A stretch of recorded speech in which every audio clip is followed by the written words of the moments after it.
Okay, that's a cold start there, everybody. I didn't want to waste your time giving you the countdown. That's my story, and I'm sticking to it. I certainly didn't fuck up and not initiate the countdown. I meant to not have the countdown. All righty then. We are here. We are here. We are here. We are live. We are 30 seconds liver than I intended. So yeah, with that out of the way. Welcome to the cold opening of the show. I am Legal Vices. Sorry for being a tad bit late. Had some logistical issues. Had to take care of some things on my end, and I didn't have my hat. Just had to reach and grab the hat that was clearest. And apparently, my computer is out of wonk here, so the camera looks kind of weird and offset. But hey, here we are. All right, I think we got everything in gear here tonight. Why does my hat look like it's fucking wonked out? All right, whatever. Maybe my head is just off balance tonight. All right, good morning, good afternoon, good evening, everybody. I am Legal Vices, and you've probably figured that out by now. I'm just trying to get my damn hat to look decent here. Just grab the closest one to me. Lisa starts off saying, did you see the new ship accident yesterday in Jordan? No, I didn't. I'll have to look into that. All right, we can do that. That'll be something to take note of as we go along. I'm grateful that you are all here today. It's a little bit later than I normally start because, like I said, I was doing some other things earlier today, and this was as soon as we could get in on it. And just for shits and giggles, I sent Andrew over at Legal Minds an invite to join here. Out of the blue, he wasn't expecting it, so he's probably asleep like a normal jet-lagged human at this point. But just in case, the invitation has gone out. Haven't talked to him since he got back, other than a few text messages. But anywho, today we are going to get back into the legal side of things. We're going to hit the second round of questioning from the armorer in the Alec Baldwin shooting case. And there was a couple of comments here at the beginning. I just kind of want to get out of the way real quick. And also to get out of the way real quick here, please do not forget to like and subscribe to this. We've just started. We've got 108 viewers and 61 likes in the first 2.5 minutes. So, hey, as we go along, if you're entertained, are we not entertained?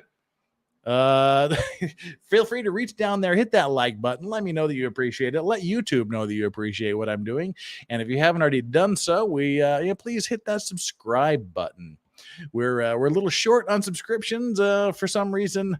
Apparently the Russian swearing and ship collision stream yesterday, we bled a few subscribers, but we're at 21,297. We sunk below the 29,300 mark. Let's just at least get above the 21,300 mark today. 21,300 is the goal. We've got 3 more to go. So hey, if you haven't subscribed already, please do, and we'll just kind of roll with the punches today. We're having fun tonight. This is going to be fun. Again, I haven't watched this second round of interrogation yet. I want to watch it together. Initial reaction, no bullshit with me. It's just whatever happens, and we'll catch it all together as we go along. Let me kind of center the mic there a bit. If for those of you that didn't watch the first round of questioning, that was an absolute shit show for this poor woman. Okay, by the way, I've got 2 bulldogs sleeping on the floor here next to me. So if you hear their snoring, it's not me. If you hear their heavy breathing, it's not me. Well, it may not be me. But yeah, that's the bulldogs. Let's see if we can hear them. Oh, now they stop snoring. Oh, there we go. There's a snore. Okay. That's some bulldog snoring going on there.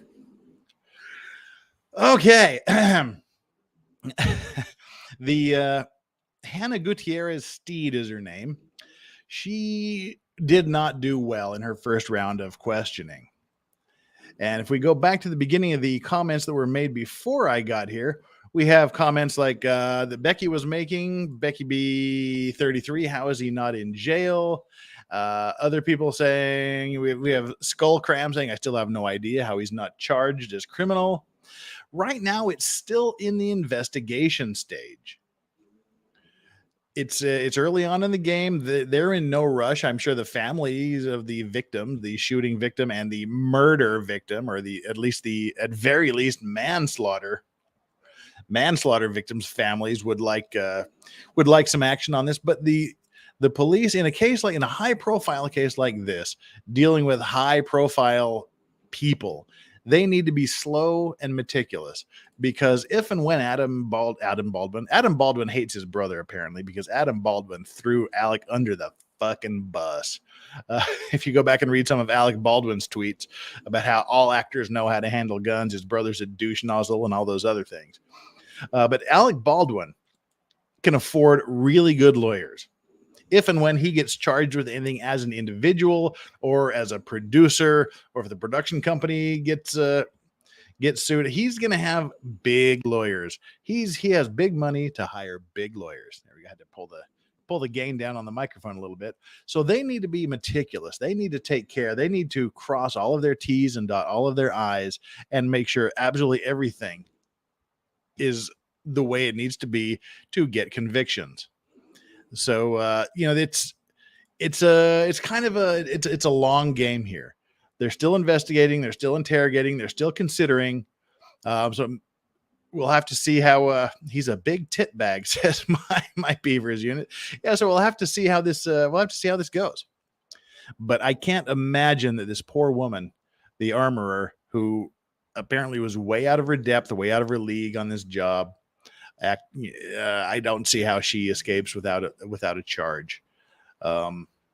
Yeah, the first round of questioning did not go well. She broke the one rule that all lawyers will tell you when you're dealing with situations like this: shut the fuck up. She failed to follow that rule and shut the fuck up. She failed the second rule, which is very, very closely tied to the first rule, which is don't talk to the police without a lawyer. They're tied very closely to each other, these two rules, because if you have a lawyer, the lawyer is going to tell you to shut the fuck up. She did not have a lawyer. And if you go back and watch the review we did a few days ago with the first round of her questioning, these two police officer ladies, they did a very, very good job of questioning her.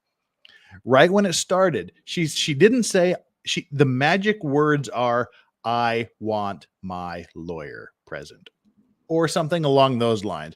"I'm not answering questions until I get my lawyer," or the clarify, "I am exercising my right to remain silent until I have my lawyer."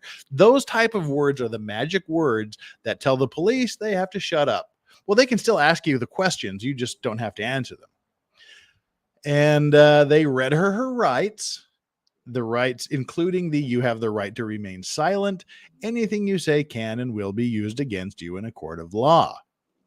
They read her those. And if a policeman ever reads those rights to you, if a policeman ever says that to you, they're not just asking you questions. They're not interviewing you. You are a suspect. You are the subject of their investigation. If it's a simple witness statement, they don't read you your rights. So they read her rights, and she said, "I think maybe," something along the lines of, "I think I might need a lawyer," or "I think I should have my lawyer here."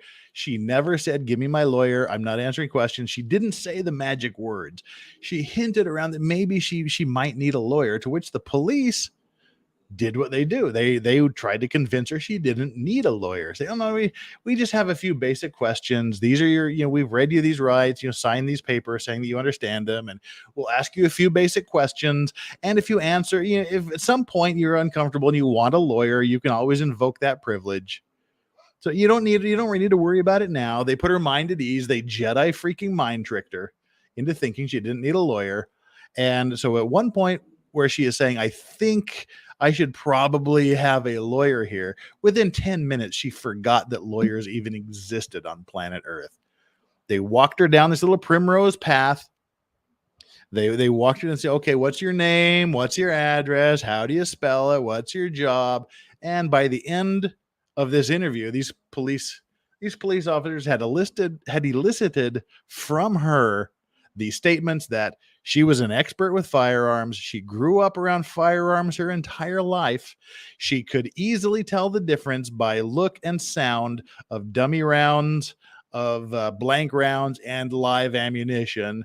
Um, she gave the statements that she was the armorer. She was the person responsible for all of the weapons on set.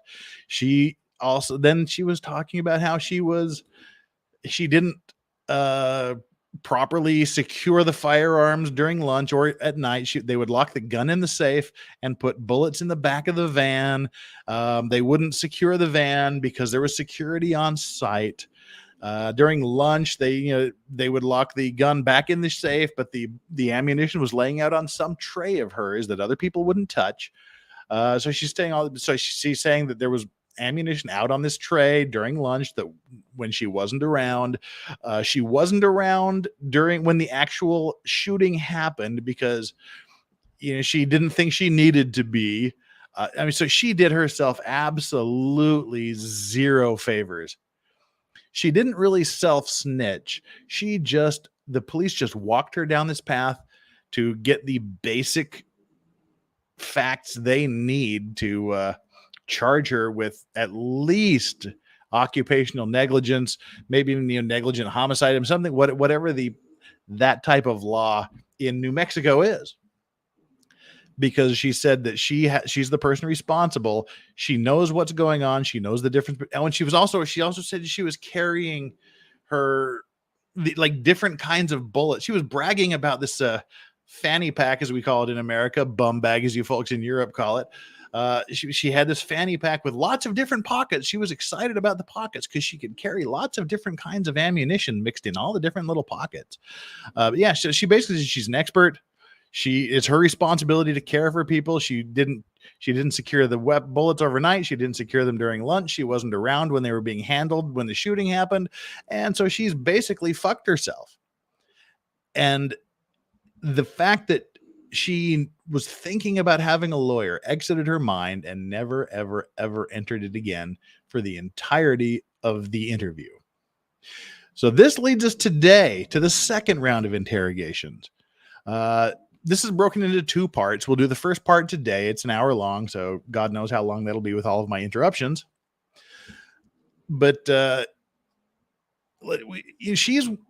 her interrogations are probably going to be longer than the other ones, because she is probably the most important person in this scenario, because she's the armorer. She's the one that's responsible for procuring, securing, and watching out for the weapons and ammunition that are used during the filming.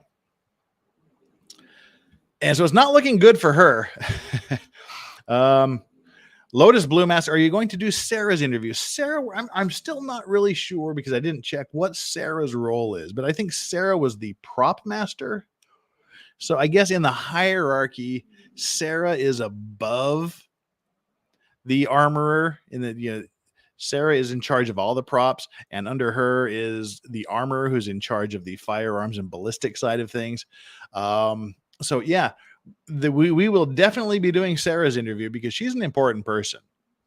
If I recall correctly, what the armorer, Gutierrez Steed was saying was that Sarah took the weapon out of the safe and gave it to her, and she gave it. So Sarah is involved in some point.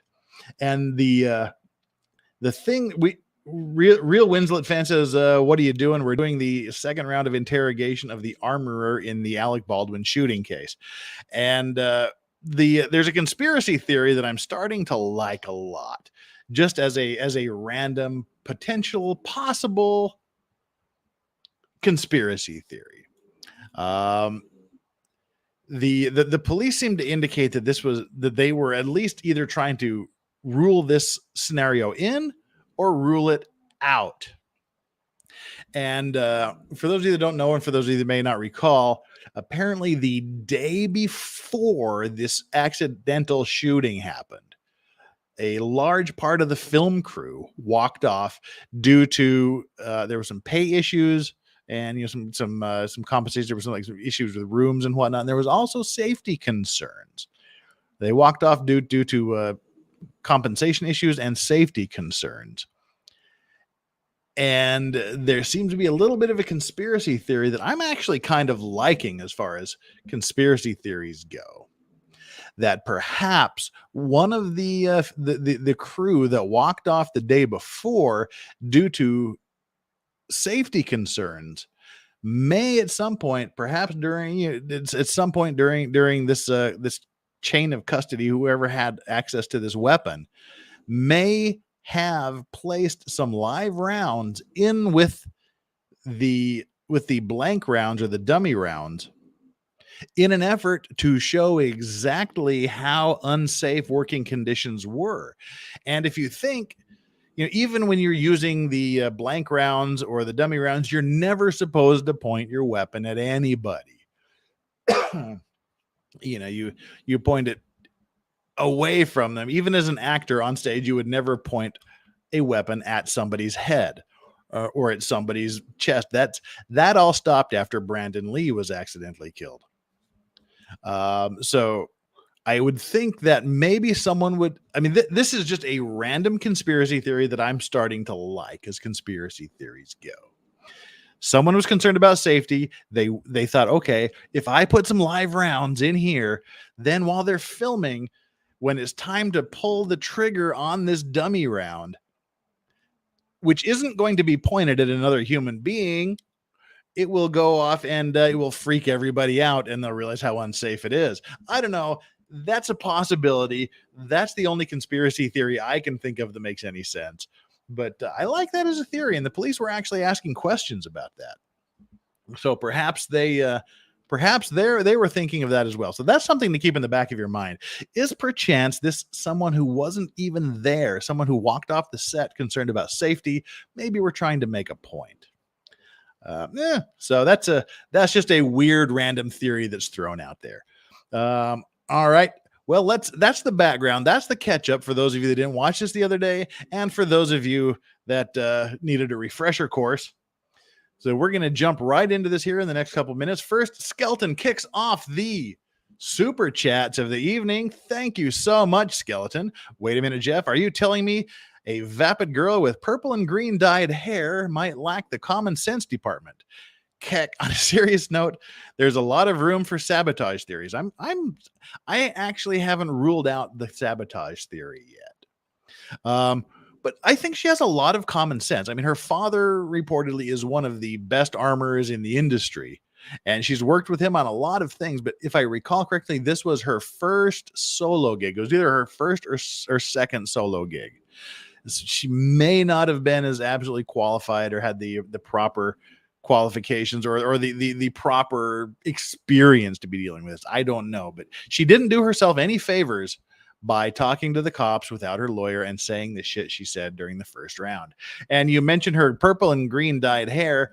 Well, you'll be surprised today. She's set that aside. Now she's wearing the Ma and Pa Ingalls 1820s Little House on the Prairie gear.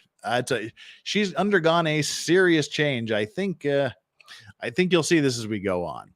But again, Skeleton, thank you for kicking off the super chats for the evening. And for those of you just joining, the best way to get in touch, if you have any questions, if you have any comments you want to make, if you have anything you want to, the best way to make sure I see it is to use a super chat, because they come up in all these various bright colors and that flags it for me, and I can read it. And I will read. I read all the super chats. I haven't had to not read one yet. So that's the best way to get your question or your comment read. I try to read this. I try to read the chat, but I'm not always able to keep completely up on it because I'm doing the show. And if you just want to throw money at me as a thanks and a congratulations, please feel free to do so. I don't solicit it, but I certainly don't reject it. And I am very, very grateful for anyone who sends any amount of their hard-earned money at me. It's amazing. All right. With all that behind, don't forget to hit that like and subscribe. While we gear this up, we're going to bring up the screen and let's go. I almost removed it instead of brought it up. All right. Here's the empty room. Let's see how empty this is. Let's see what happens. This is 1 hour of the second round of interrogation. We don't have the list. Obviously, we don't have, coordinating chairs in here. But give me a couple minutes, and I will be right there. Do you have the big one? Yeah. Oh, yeah. Let's start off with some buffering, please. Thank you very much for that. YouTube, you suck. Oh, come on. Oh, you've got to be kidding me. Yeah. God damn it.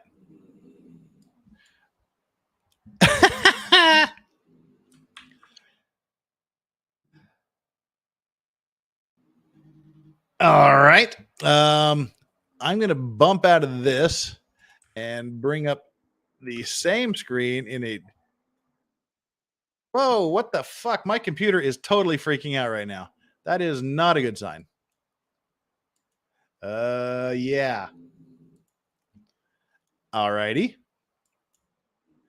Wow, this is a first. Wow, that was wild. I don't know how wild that got for you, but my entire screen was going crazy and haywire as we spoke there. God knows what that was all about. All right, let's bring this YouTube thing back up here again. Oh, wow, it's not liking my YouTube at all. Wow, weird. All right, you are getting some seriously live action here.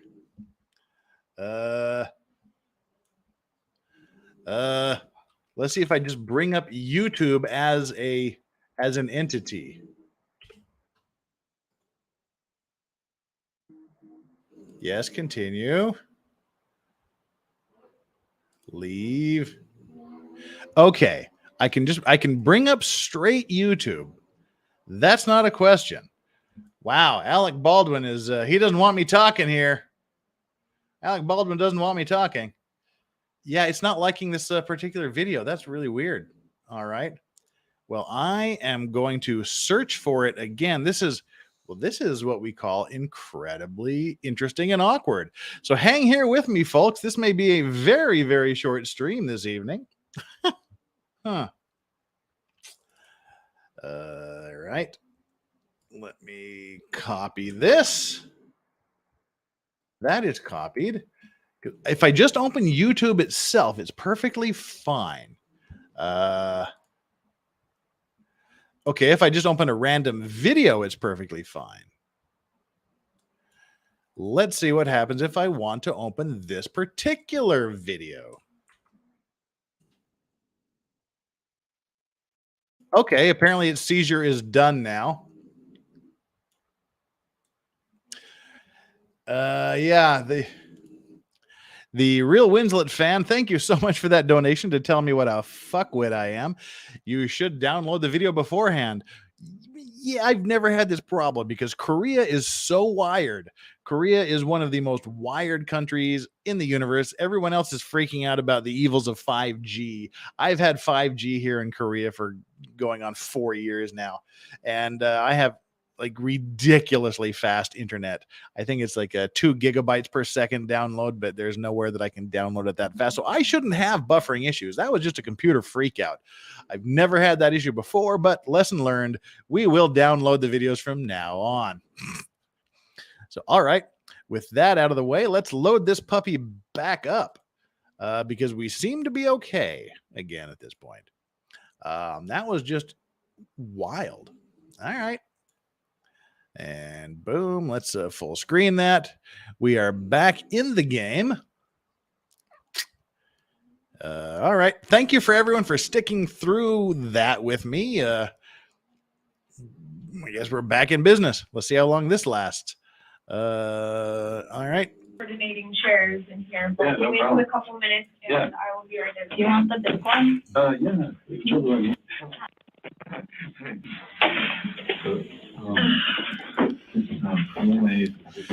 So you'll notice 2 things about this video right here. Number one, she's got a lawyer. sometime between the first interrogation and the second interrogation, she's realized she's fucked. The problem is everything she said during the last interview has already been said. She was read her rights and was told that anything you say can and will be used against you in a court of law. She talked. The fact her lawyer is here now will not take back anything that she said during the previous interview. And I think they have enough just from the previous interview alone to charge her with some sort of criminal negligence. I mean, obviously I don't know New Zealand. I don't know New Mexico law at all. So I don't know what their grounds are, but it seems to me that would be pretty solid from the last interview. So her lawyer here, I don't know how much he's going to be able to help her. She doesn't get a mulligan. She doesn't get a do-over. She can't take back the stuff she already said after she was read her rights during the last interview. Again, shut the fuck up and say you need a lawyer anytime a cop talks to you about anything. And I literally mean anything.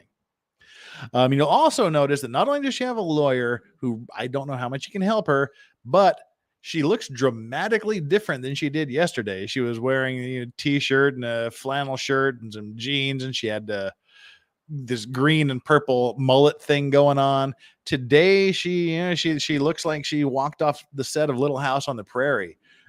She's rocking the 1820s get up here, except back then the women had to wear dresses.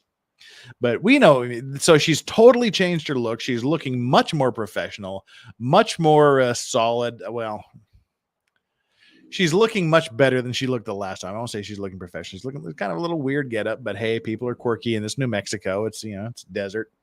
That looks like something that people back in my hometown in Utah would wear to a police interrogation. But yeah, so she's changed her look completely, and she's got a lawyer. So there you go. And we have one comment from thank you so much for that donation. It is much appreciated. Legal Mindset had the same issue this morning. He said he changed video quality. Don't know if that helps. I think we've got it under control. I think we're good to go. Hopefully it won't happen again. But now that I said I hope it doesn't happen again, that probably means it'll happen again. I've jinxed myself. So, all right. Now, again, as we talked about last time, it's very, very common to leave people in the room alone before the police come in and talk to them. They want to see what the people do. They want to see what the people say. But here we're in a different situation. Her lawyer is there. So arguably anything that they talk about now is attorney-client privilege and can't be introduced as evidence. But I don't know what they're going to talk about. Let's see. Okay. Yeah. Oh, okay. So they take a little mouse swab. Okay, cool. And then Joel and her just kind of, I asked her, she said they've been taking, an hour or a little over an hour. So I don't want to figure it. Okay. But it's going to be fun. Okay. Yeah. Doing a little chit chat here. I talked to your dad a little bit. He was good at asking about you. He said, yeah, she's doing good. She's holding on. I'm so happy. It seems like he's just kind of telling her to calm down and relax. Oh, yeah. Letting her know what she can expect, trying to put her at ease. Awesome. Yeah. So you're able to stay here tonight too, right? You don't have to. We have this where I gave a victim statement once halfway through. I wished I'd brought a lawyer. Yeah, even if you're giving a victim statement, it's always good to have someone there. And someone else. Oh yeah, okay. It was the real Winslow offense is surely they should not be recorded at this point. You can record it, you just can't introduce it as evidence. Anything that they say you can't introduce as evidence because it would fall under attorney-client privilege. But they will record everything because who knows? She pulls out a knife and stabs her lawyer in the throat. They need to have that on tape. So yeah, it is recorded. It's just privileged. Drive back. I think I'm gonna drive back to Albuquerque, but yeah. Oh, good. Albuquerque, I mean, not all the way to. Yeah, no, not all the way. Yeah, I'll be fine for I'm gonna be tonight. worried about that. Just talking about going to Albuquerque. Yeah. 4 hours in the dark? No, Thank no, you. that's not great. Yeah, the place to stop off would be Flagstaff too, and like Flagstaff is near just come at you. Oh, I know. Scary. I've had that happen. I almost Yeah. hit one, yeah. Definitely. Okay, waiting for the cops. And I was just texting Ted, and he was cool. So he said everything was good. It's fine. All right, come on, cops. Yeah, as Homelander says, everything in that room is being recorded. Exactly. Yeah. 80 degrees outside. It's gross. Oh. It's like not what you want during fall, Mhm. you know. Montana was cool. Montana was cool. Man, I wouldn't want to be I sitting like that close to him. Yeah. I got a good What? thing going up there with film too right now. Why not? He's your lawyer. And I'm at least decently liked up there by people. Shit. Except for I Stu. do not know who supplied the lawyer. I would assume she's on her own because her lawyer, her interests and the production company's interests are opposed to each other. She needs to throw the production company under the bus. They need to throw her I'll under take the a water. bus. Yeah, please. Who? Lenny? Yeah. Vanna? All right, let's oh, we heard the door. We heard the door open. Larry. All right, looks like fast forwarding here to where the cops come in. Everyone that does this line of work is just commenting when they don't know the story. Yeah. So I don't know. I wonder if he has something against my dad, but Oh, okay, well, she's Yeah. talking about something here. Let's see what they're talking about. So I need to call Bill because he started coming the day after Larry did, going to the papers. oh, Going to the Larry's going to papers. papers on me. Kind of in general about the safety issues and all this stuff. Yeah. So I'm just gonna call Bill after this and kind of see what. Yeah. What's he commenting on? Like, where is he commenting? There's a bunch of papers. Larry, I think Larry was the other guy that got shot. Was it Larry or Joel, the other guy that got Well, assistant you know, director a that lot got of shot? armors right now are just talking absolute shit about things they don't even know about. Yeah, so it's really Don't talk the about whole what you know. Industry, just everyone that does this line of work is just commenting when they don't know the story. Yeah, so I don't know. I wonder if he has something against my dad, Yeah. but I wonder. yeah, my dad and a lot of people sometimes don't work together, especially if they do the same thing. Oh, I get it. Yeah. Yeah. Yeah, that's why I thought Joel was the name of the guy that got shot. But your dad's so laid back. He's so Because cool. if you recall, the I love that bullet we get passed into it. Yeah. through Well, the he's normally back on cinematographer, set. I through get her it. right He's like armpit, five- out her left Yeah, shoulder blade, I and love into my the dad. I guy hate behind him her. on Oh, I'm set. sure. Hey, he's like my dad when he was in his job. I can tell. Yeah, He's the ego of the book. definitely. He's very much hardcore on set. Strong personality for sure. Yeah. But yeah, it's still very Getting nice shot to isn't so people. bad He's not a unless you jerk. get killed. Yeah. Yeah. Mm-hmm. Memento Mori says her lawyer probably told her to get rid of the mullet and dress. Oh, yeah, Yeah. you I'm know usually damn not. well he did. Well, you have to do your And job. hey, this is the Yeah. best she can do. This is the Mhm. best she can do. Yeah. It was a 45.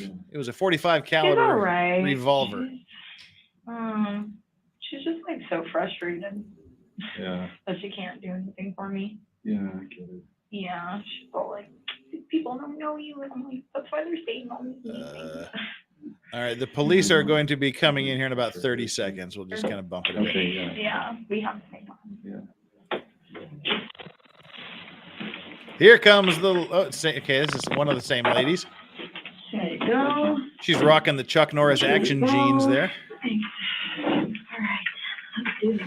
Oh, it's a male. It's a male guy here this time. Where's Alex at? Sam? I said, where's Alex at? I'm Alex. Oh, really? Wait. The other one was Sam? Yeah, Oh, geez. yeah. She was assisting. I'm actually primary on this. And Okay, I totally had you guys mixed up. That's okay. Okay, see the cops are keeping the conversation light, introducing themselves, telling why the larger of the two women aren't there and why the male is there now. They switched out.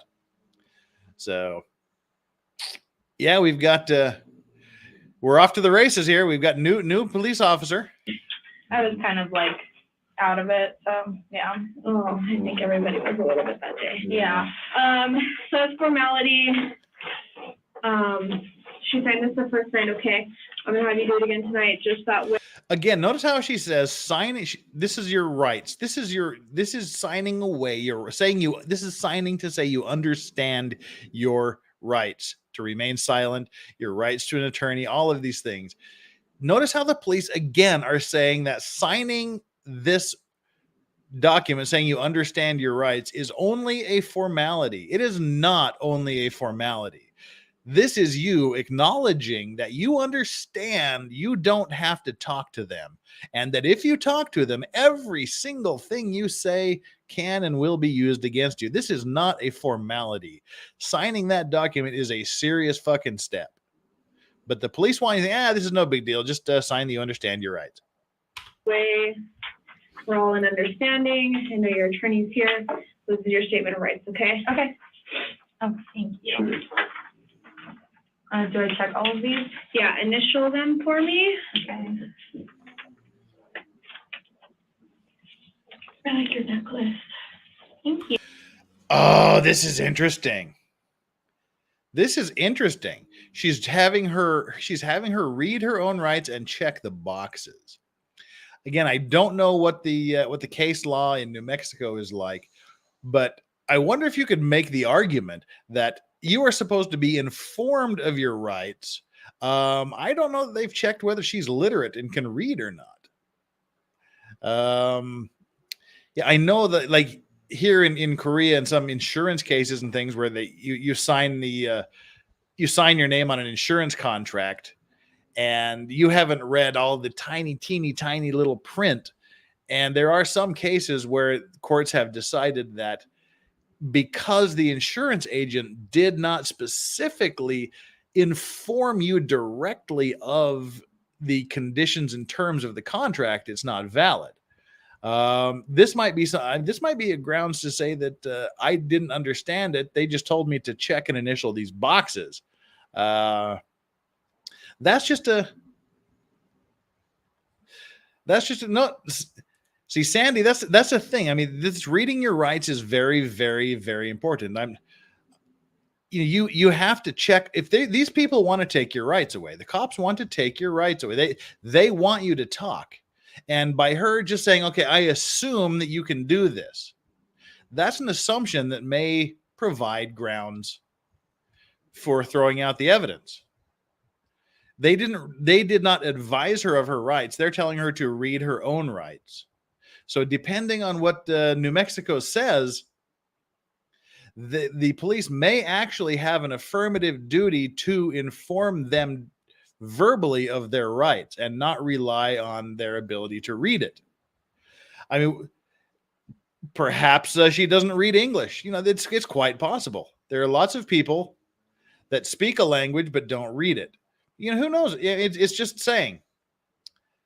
They did not actively advise her of her rights. They did not read her rights. They're having her read her own rights.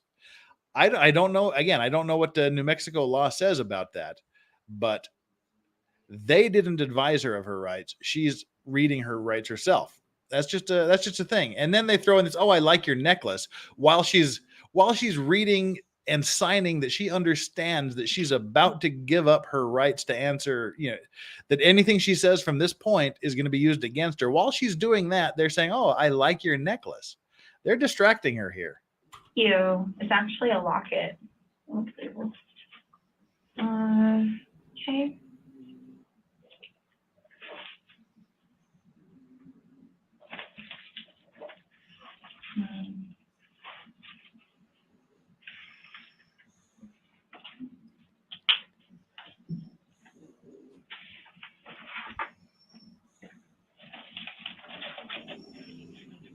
Oh, what's the date? It was the 9th. Yeah. Jeez. Please. I don't even know what to do with this year anymore. Yeah, And if you I know. want to sign as one of the witnesses, and then I'll sign as the other. Okay, now her lawyer's signing it too, so that She's fancy pins and all.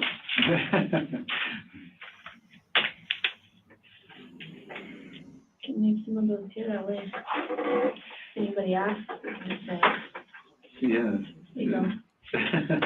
Everything.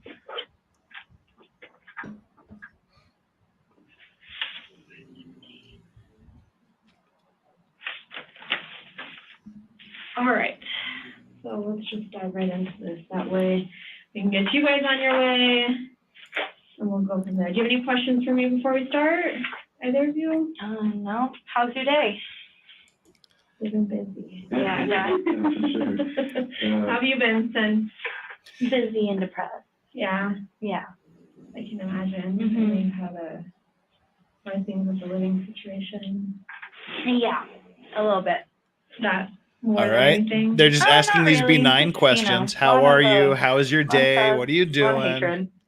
A lot of kill yourselves, People are horrible. What was Yeah, that? A What lot of did stress, a lot of hatred, a lot of kill yourselves, Okay. People are horrible. She's saying that people are Yeah. telling her to kill herself. All Mhm. right. Like, at the end of the day, Yeah, I'm just trying my best. that's all all you you can can do, really. Like the change in color of hair. Hmm? Is that your natural? That was that was what I got the most hate on. So I was like, it's just hair. Don't change it, guys. Yeah. So You gotta know something really totally off topic, but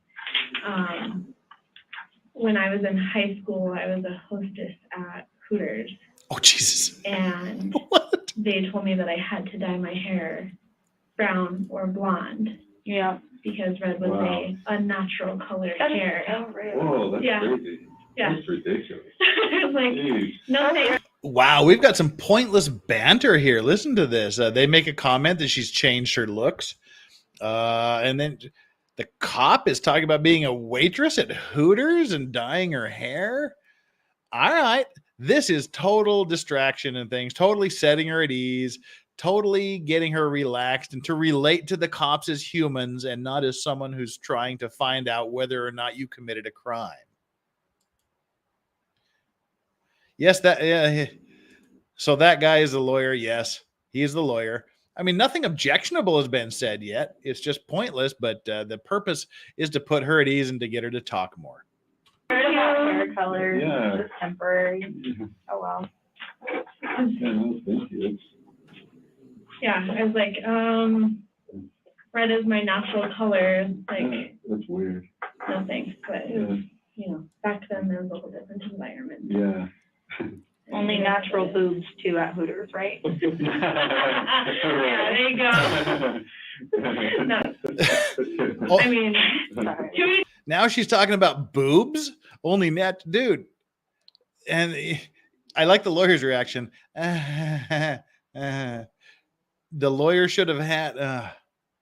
The lawyer should have told. I assume maybe he did. I mean, tell her to shut up and just, let them ask the questions and don't say anything you don't need to say. each their own. Yeah, no, I would say that Albuquerque is not really the market. For real. Good. That's true. Experience. Look at the lawyer. The lawyer's like, okay, I'm done laughing. He's got the ask your questions look on his face now. She's nervous. Yeah, I currently am kind of like mostly leaving the state right now just because the press was getting nasty and everything. And it kind of dulled down after I left my house and everything. But yeah, other than that, just kind of came here and trying to stay out of the small town right now. Okay. Yeah, because it's hard to hide there from the press at least. Yeah. Yeah, well, I think everybody's having a hard time with that. It seems like the only person that's been able to avoid them mostly is Mr. Hall. Yeah. But, Yeah. Yeah, for real. Crazy. which is interesting because I'm pretty sure he's local. Yeah, he's local, I believe. Yeah. So, Yeah. I mean, Alex Small talk. is bombarded every day too. Vermont. Yeah. So, I mean, hopefully we can just, Get proceed past with this all of and that. then, Yeah. like, it amazes me with the event that went on this past weekend, that is, like, The That's- Texas, yeah. That was horrible. Astroworld. Oh, it's Oh, terrible. yeah. Yeah, Like, how is that? all of this is just to put Blowing her up at like ease this. and to get her Yeah. comfortable with talking. I guess not. Just let her talk All right, herself Hannah, into start out. whatever I'm gonna noose she go has over laying your, around. Experience again, okay? So can you tell me your years of experience as an armorer? Okay. And now they're going to be asking the same questions they asked her to before, plus additional clarifying questions. Now, what they want to do is they want to go back and get more information from her while at the same time checking for inconsistencies in the previous statement she gave without her lawyer being present. Skeleton says, "This is so awkward to watch. It's textbook manipulation." Absolutely. You can tell the lawyer was just inwardly screaming at his client to shut up. Yeah, you know, that when your lawyer goes, he's not happy with your answer. The lawyer can say, "Stop talking." And I mean, it's just feel whether he felt that was appropriate to do at that point. I mean, that's his judgment call. I mean, I would probably just say, like, okay, you know, we're busy here. Can we move this along? Something like that. But yeah, he has to keep cordial with the cops. Everybody's got to be copacetic with each other. But you know, you can move it along with it. I mean, it's just totally designed to get her to talk and to feel like she can open up and say whatever she wants to say.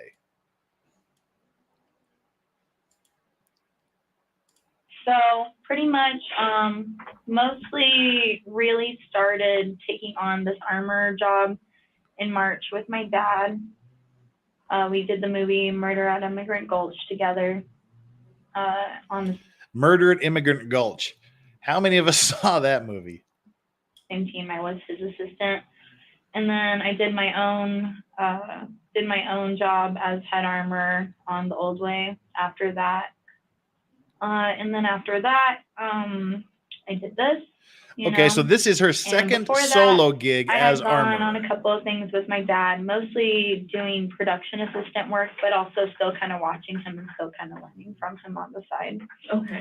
Okay, so now she says this is her second gig as the armor, but she's still watching and learning from her dad. Yeah, So, I did Magnificent Seven like back in 2015, and we were out there for like 2 months, and I was learning a lot from him then too. okay, so pretty much just assisting him Yeah, from 2015 until.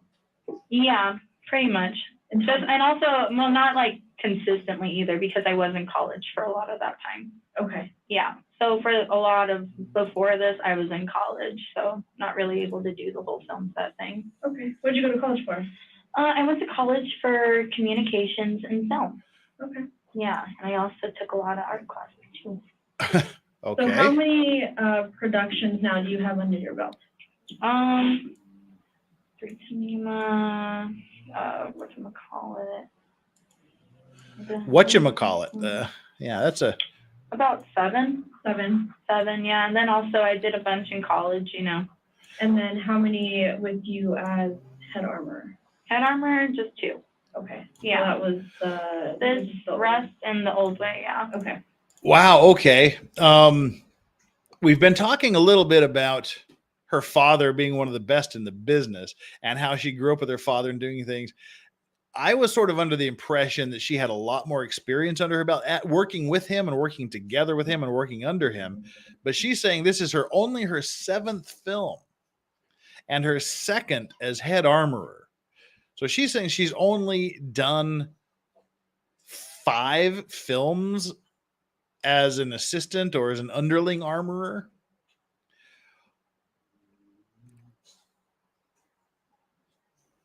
Wow. Okay. That doesn't seem like enough to be in charge of as an armorer for a production. So now I'm kind of concerned here that she seriously is lacking in experience. How long did you spend on the Old Way? We did that for a month and a week. Oh, so it's like not that much time. Not that much time. And No. But it was only me doing the guns on it. So it was me, 22 guns, doing all of the loading and everything myself. Okay. Anything negative or anything happened on that set? Nick Cage got a little pissy because he forgot to put in his earplugs. Okay. Yeah, and then other people were talking about the random firings that apparently weren't called out or anything, but I called those out actually, and it really comes down to a miscommunication between, I told the AD who's supposed to spin the dials to the other channels and let them know that there's going to be live fire, and he didn't spin the dials. Wow. Okay. So her first production, she's just talking about how in her first production, there was problems with communications regarding weaponry. The people were complaining that there was firing going on that they weren't aware of. She's saying that she told the people that were supposed to tell the others, but apparently they didn't get the memo. So she's already said that the only other film that she has worked as the sole armorer on had problems regarding safety and communications. Yikes.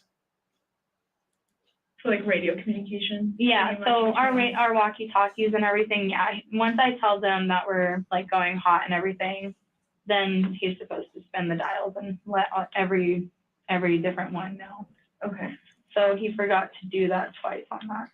But any, like misfires, accidental discharges, anything of the sort? No accidental discharges and no misfires actually. Okay. What about any official training that you've done? Official training? Not really much official training. So She has no official planning on training. getting my my concealed carry permit pretty soon. She doesn't have any real training as an on-set armorer, even from her father. I mean, I guess with like the formal training. I'm sure she's got lots of anecdotal and situational training from dear old dad, but wow, she doesn't have any formal training. And I mean, it's totally unrelated, but it's kind of odd that someone who would be working as an armorer wouldn't have their concealed carry permit yet, as she said. I mean, again, whether or not she has a concealed carry permit has nothing to do with this incident. But you would think someone who was this involved with being an armor would already have that taken care of. But it has nothing to do with the shooting incident, but it just kind of seems really weird to me for some reason. I don't know why. I haven't gotten there yet. Okay. For what you do as an armorer, does this job require you to use like specific tools when you're doing inspections on weapons?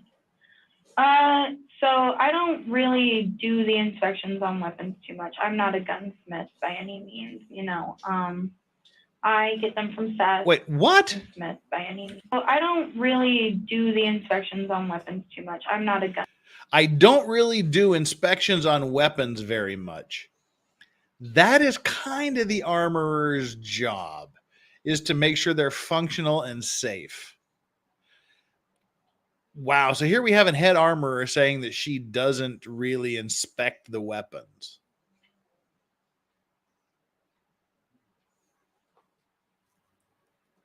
That's fucked up.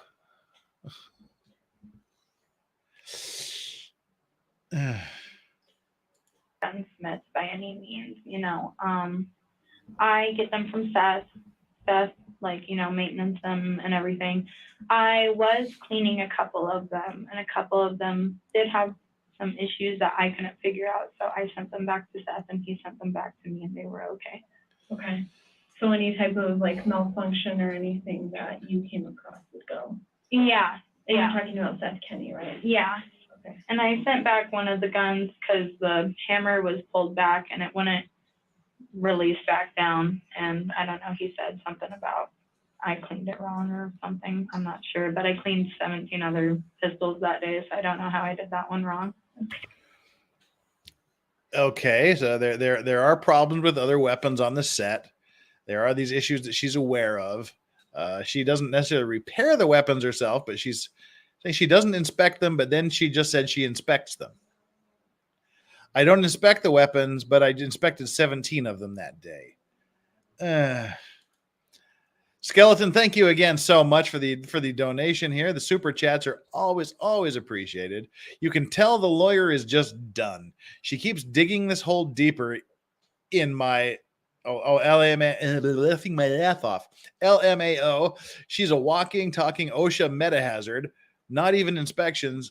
Well, she said she didn't do inspections. Then she said she inspected 17 weapons that day.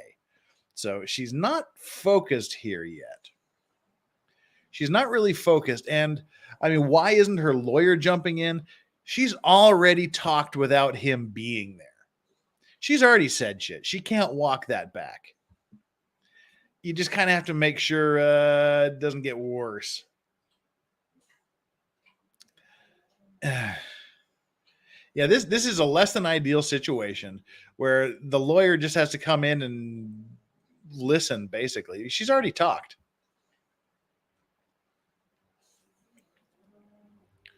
I mean, there's not much you can really do at this point. I mean, you can shut down the interview, but what else are you going to do? They've got the shit done. They just need some more.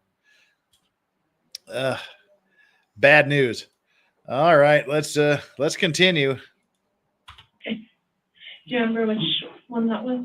That was actually one of Miller's guns, and not related to the incident really, but Miller was one of the deputies, and just one of his, the hammer got stuck back, and I've never encountered that before, so I went ahead and sent it back. Okay.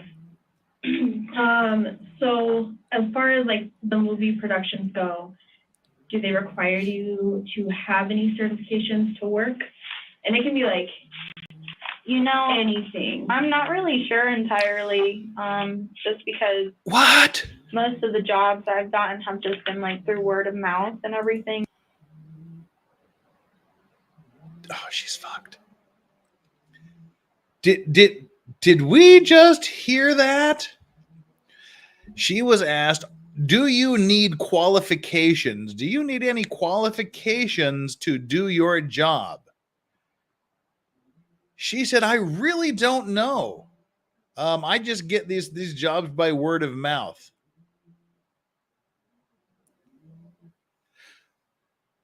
I mean, whether or not she needs any qualifications or an armorer's license or whether or not she needs that, the fact that she doesn't know whether she needs that or not is pretty fucked up.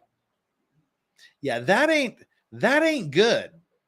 You should easily be able to tell whether or not you need special licensing or qualifications to do the damn job you're doing.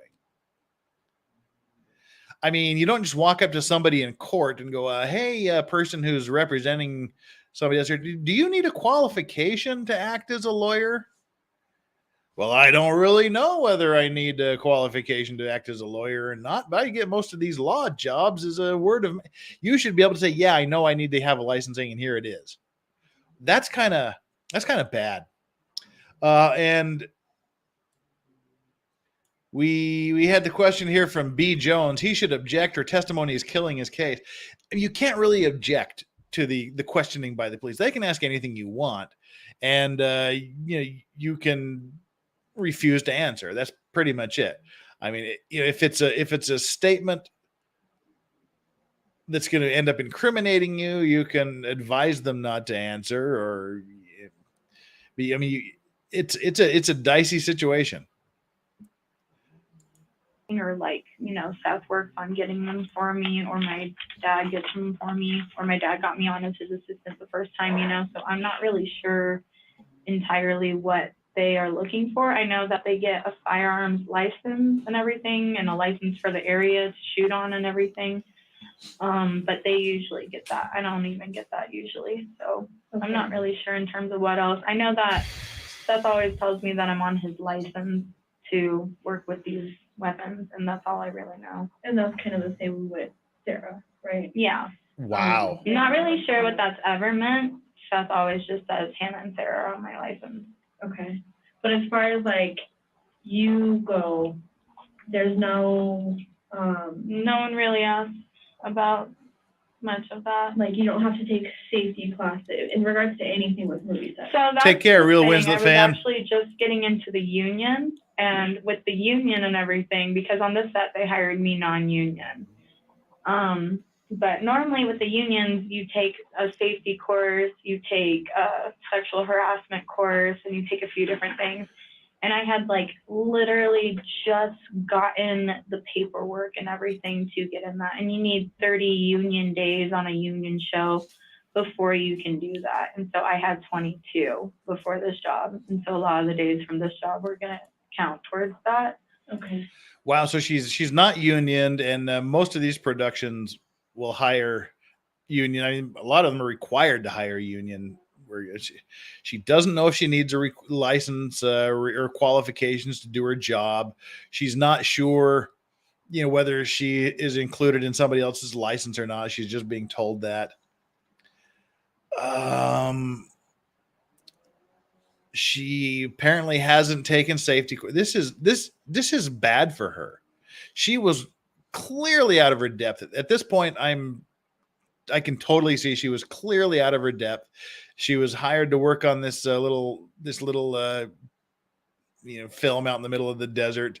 Maybe it's something to get experience, but this is bad. I mean, yikes. But yeah, so I wasn't even able to get that. But for other than that, like the whole industry doesn't really require anything. It's mostly just California or union, and I wasn't union. Okay. And so Russ wasn't like, like I obviously have to have a cert to be a cop.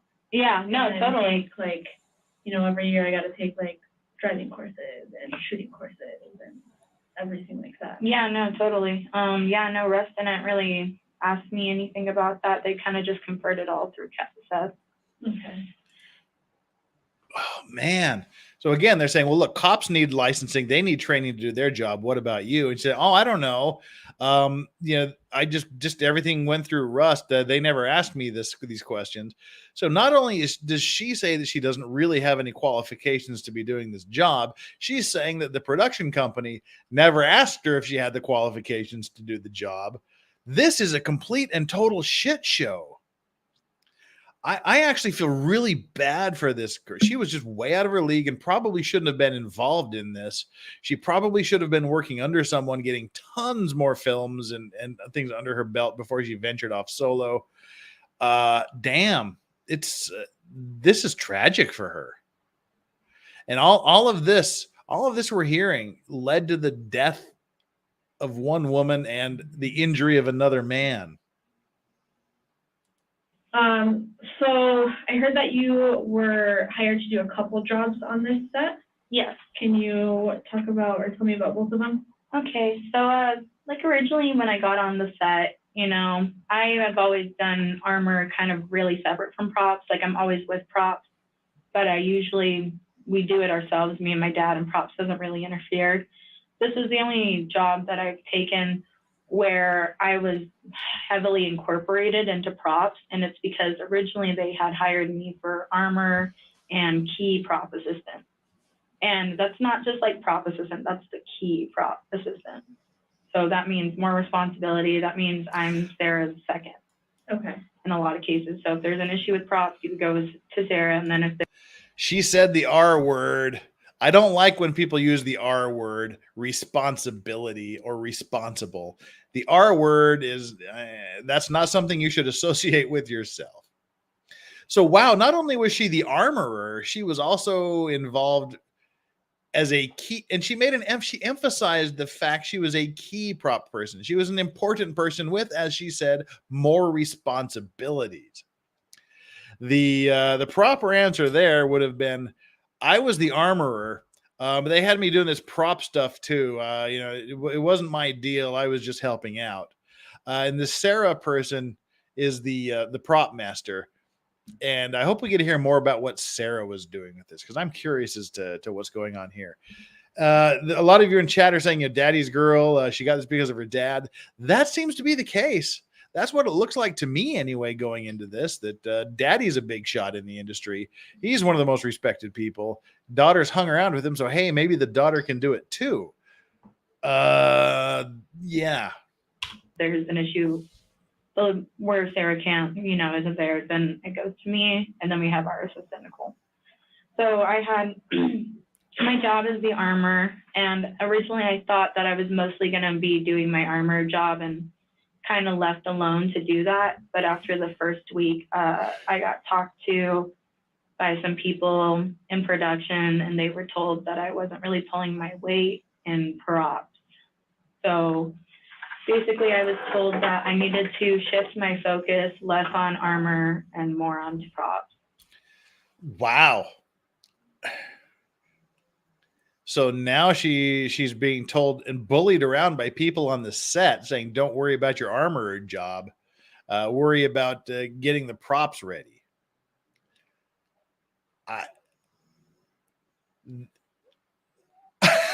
literally speechless. No wonder the fucking film crew walked off the set. This is sounds like an absolute disaster. I need to get one of the Twitter and YouTube folks that are in the entertainment industry to come and hang out on one of these on one of these interrogations. This would be interesting to hear more about. Who do they expect to take on the armorer role if it wasn't your?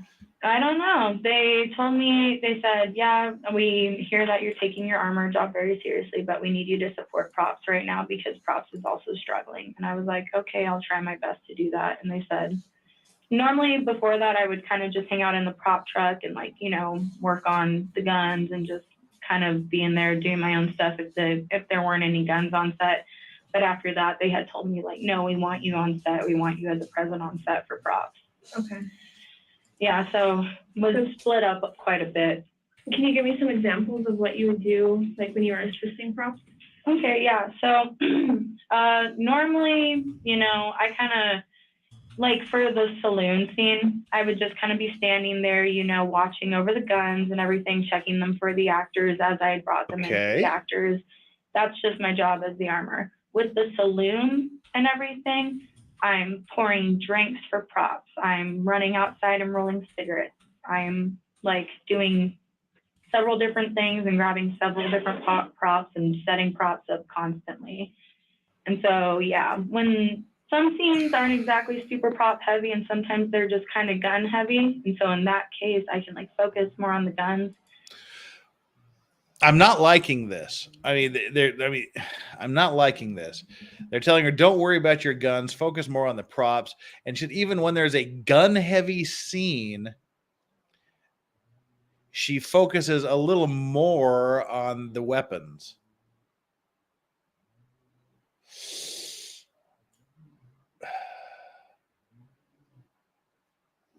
I'm not liking that. She should be saying when there's any gun anywhere near the set, I am focused exclusively as the armorer on that deadly weapon. But she's saying even if there's a heavy gun scene, she focuses a little bit more on the firearms. The safety here seems to be seriously flawed. But sometimes I was split between running the guns and also dealing with the props. Oh, she's a gun runner. Nicole, the assistant, tried to help alleviate that a little bit, but not every, she was pretty green. So you're pretty green too there, babe. Okay. Yeah. Mostly I thought that I was there doing props at the beginning just to help find everything because we got hired on a week before. Normally you hire the prop master a month in advance. Sarah got brought on a week before. I got brought on a little after her. And so we were just kind of running around that first week trying to find props. And then I thought after. Okay, this is an independent shit show. There's no question in my mind at this point. It is a complete and independent freaking shit show. They don't have a prop master until a week before it starts, and it's a cowboy western film, and they bring the armorer on after the prop master. So in less than a week before filming starts, they bring an armorer on set. at the same time she's fucking herself. She's also doing a pretty decent job of either knowingly or unknowingly pointing a big finger at the production company for the production company being negligent and fucking stuff up by not being on the ball, not having people hired soon enough, not giving people proper training, not having people that are familiar with the set before you start going. She's making a good case against other people as well. I don't know whether that's intentional or whether she's just doing it while she's talking. That's exactly what I was going to say. Kevin Curlin says she sounds like they made her a very important cast member, like she's a well-seasoned member, but in reality she's green as can be. Only thank her father for screwing her over. Yeah, she's making herself sound like she was an important member of the staff, an important member of the crew. I was a key prop person. I would be saying I don't know a fucking thing about props, and I just kind of helped grab costumes and shit when they asked me to do it.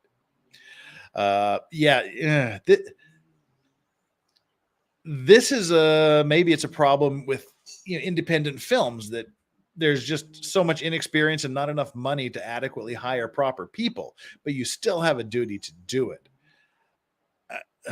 Man, this is rough.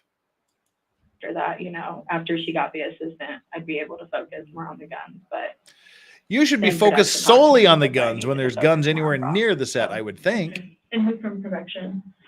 Gabrielle Pickle, and also the head of the art department, Brian.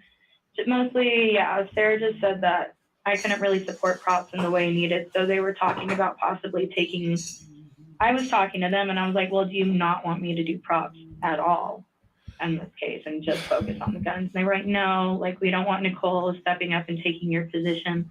We want you to step into this position and we think it's a great opportunity for you. But really, I just got to do 2 jobs for less pay. Yeah. It sounds like she was being bullied into the situation to me. It really sounds, she's inexperienced. She maybe doesn't have the confidence. And again, I'm just pulling this stuff right out of my ass. I'm just telling you my thoughts. None of this is a legal conclusion or anything, but it seems like she is being bullied and doesn't have the wherewithal to object to being bullied and pushed around. And we need you to do the props. I don't want to do the props. I'm in armor. Oh, this will be a great experience.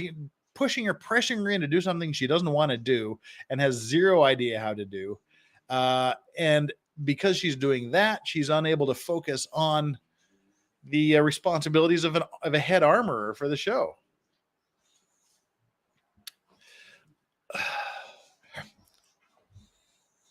Yeah. How did you feel about the added responsibility? It was a lot, but I'm super eager. And when someone kind of says, you can do this, then I'm just like, okay, now I have to show them, I can do this, So ultimately, it was frustrating, but at the same time, I was like, all right, got to go and kick ass and props now, I guess, too. Yeah. Did you ever have, any time that specifically pointed out to you where you felt overwhelmed? Well, props, we were told a lot, that we were kind of lagging and the Wranglers would kind of shit on us for not propping up horses soon enough or not getting actors propped up soon enough. So props was definitely struggling. And then after that talk I had with Brian, I went to Sarah and I was like, I'm not pulling my weight, And I tried to talk to her about it and she was like, yeah, I didn't mean to be a jerk about it. I just wanted to let them know that I needed more help in the department. And so we talked about it and I was like, well, that's cool. Just maybe next time go ahead and talk to me first before going to Brian and Gabrielle. Okay. So now she's saying she felt the police got her to say that she felt a little bit overwhelmed. She doesn't have the qualifications. She's inexperienced. She's feeling overwhelmed. She's being pressed to do things she doesn't want to do. Yeah, she needed to do it. She should have tapped out of this. But again, can you quit? If you quit, does that ruin you for anything ever? Yeah, she's in a bad situation here. Someone said she should have called Daddy.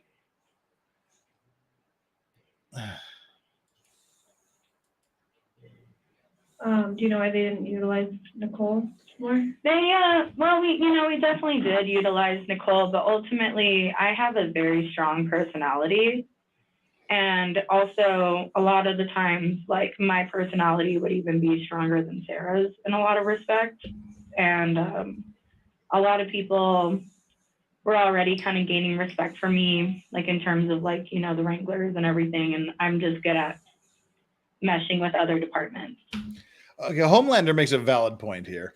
If you're trying to say that you were bullied into doing shit, don't also say you're eager to do it and wanted to show folks you could. That's a good point. She did make both of those statements. Okay. So they wanted me on set more just to kind of, be a presence of props and really, kind of just be a demanding force. Okay. Yeah.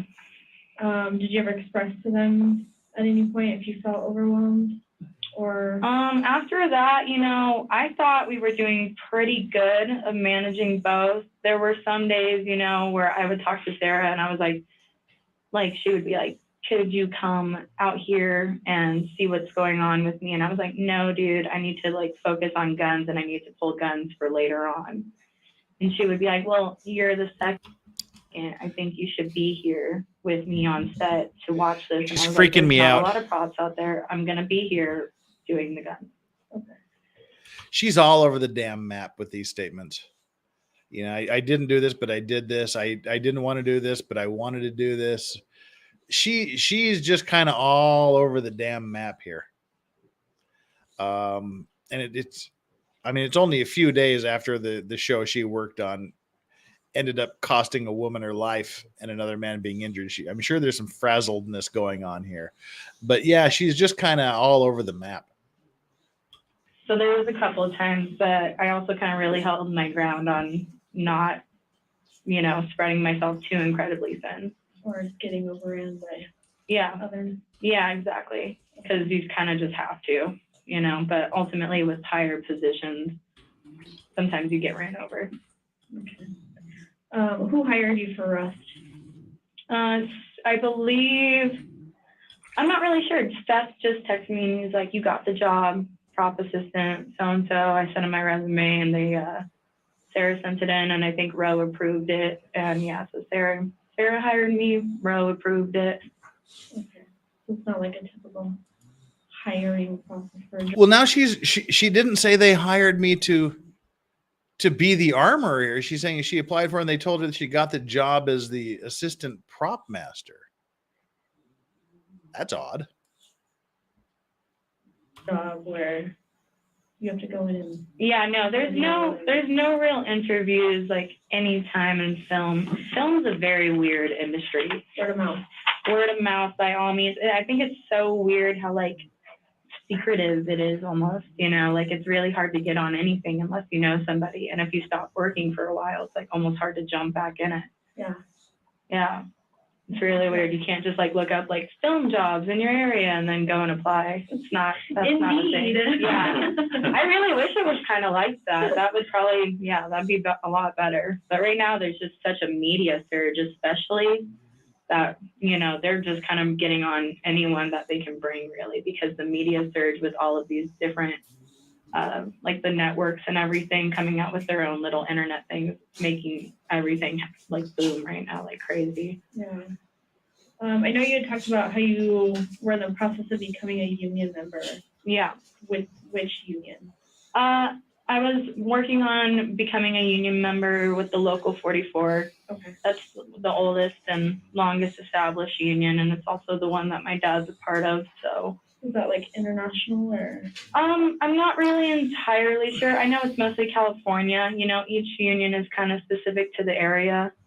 Yeah, I think that one is the most put together one, and it's definitely the most active one, which is why I was trying to be a part of it. And I had already actually started the like kind of OSHA safety one a little bit after this, actually.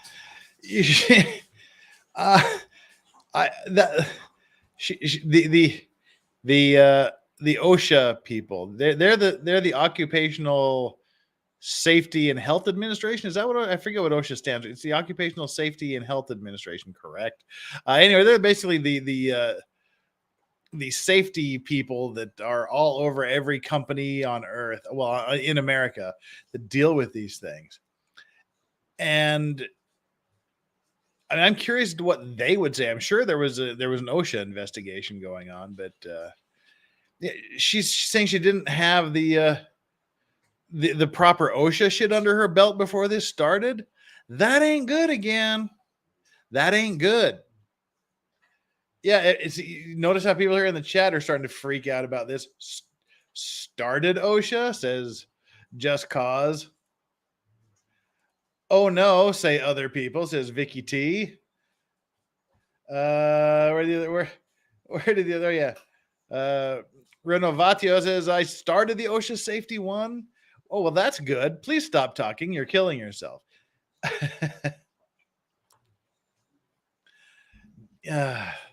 Lively Beast, thank you very much for the donation. I'm torn. She's obviously inept and not qualified, but the production team did hire her in spite of that. Who is at greater fault here? Fortunately, this is a criminal case, so who's at greater fault doesn't really matter. It's did any of the people commit a crime? If it's criminal negligence, 1% negligence is just as negligent as 99 or 100% negligence. You're negligent, and that's a crime.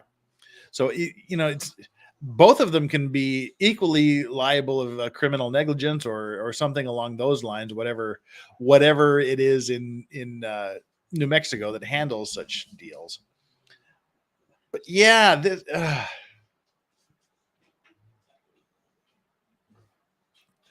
there's been no training of any kind, she said.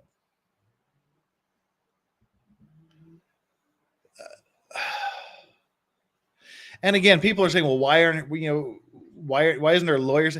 The lawyer, I mean, they're basically there to make sure that your constitutional rights aren't being infringed on, and maybe to give you some coaching on how to answer a question. Some of these questions, I think he could have given a little bit of guidance.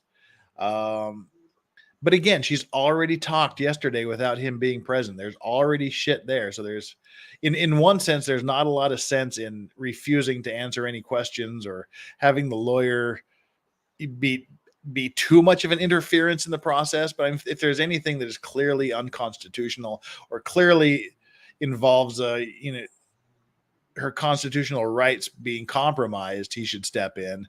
And some of these questions, maybe you could have given her a little bit of guidance, but well, again, exactly what Andrew Frank here says. A lawyer might be stepping in more if this were first interrogation. That's kind of the way I'm feeling, and it's just pure gut feeling that, she basically said everything that she said here today in the previous interrogation, but she's just given a few more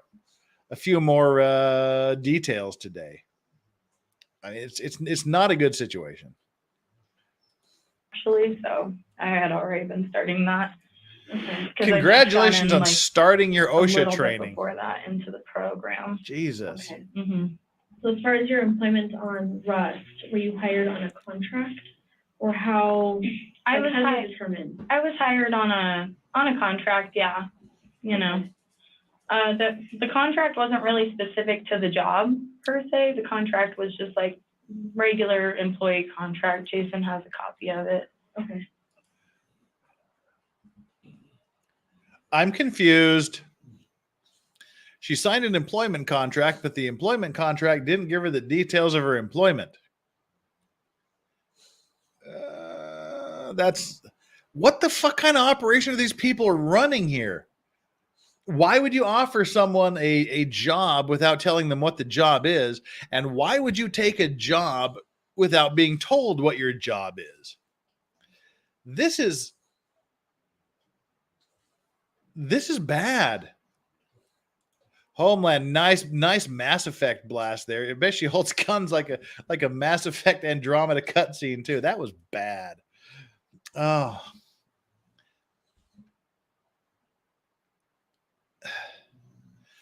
Continue. Is there any way I can get a copy? Sure, yeah, I'll send that. Yeah. Besides you and Sarah and Nicole, were there any other armorers or prop masters or anybody brought onto the set at any time? I don't believe so. Not anyone brought on the set. I don't really know if Seth ever came to set, but he was the mentor on the paperwork and everything, and The he was, mentor. like, where we got most of our stuff from. Okay. Yeah. But no one else ever worked with you guys? They didn't do like a late hire? Oh, so they did bring in one girl for swing shift, but I don't even know if she ever made it to set or if she just met up with Sarah outside of set. Okay. But yeah, we had finally, week 2 is coming around and we told them like, it's getting crazy busy. We can't have Sarah leaving set to go find these things. So they brought in a day player that could run around and go find things for us.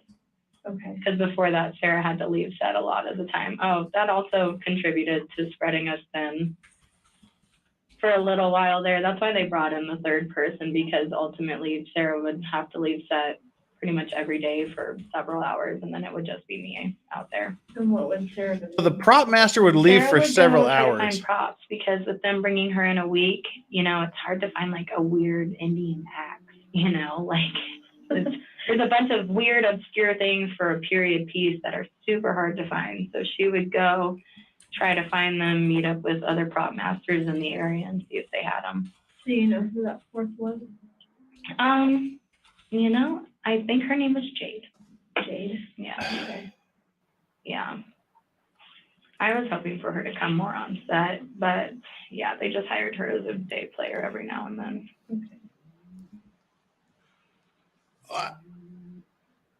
This is the So most far amateurish as, operation I've and I know some of this stuff ever we've heard talked of. about before. Some of it might be a little bit redundant. It's okay. But just trying to cover all bases. So again, who provides the ammo? So as far as I'm concerned, me and Sarah, we went together and we picked up the ammunition and all the weapons and my leathers from Seth Kinney in Albuquerque at his shop. That's not Yeah, really we got answering the question. 2 boxes of ammo, I'm pretty sure, that day. And then as we went on in the show, there were a couple of times that we needed more. So Sarah and I would text him, you know, that we needed more. And occasionally Sarah brought in more ammo from Seth. Okay. Jobs I've God gotten damn it, what did I have just been, like, fucking through do? word of mouth and everything, or like, you know, Seth works on getting them for me, or my dad gets them for me. Where are we at here? On guns, and I I've need totally full fucked this guns up, for haven't I? later on. And she would be like, well, you're the second. I think you should be here with me on set to watch this. And I was like, there's not a lot of props out there. All I'm gonna right. be here I've totally fucked doing this the up. guns. Okay. So there was a couple of times, but I also kind of really held my ground on not. I was trying to back up a bit and I accidentally hit the damn timeline on this thing. I need to go back and figure out where the fuck I was in this. Hang on just a second here. God damn it. How far did... God dang it. I hate myself. Ugh.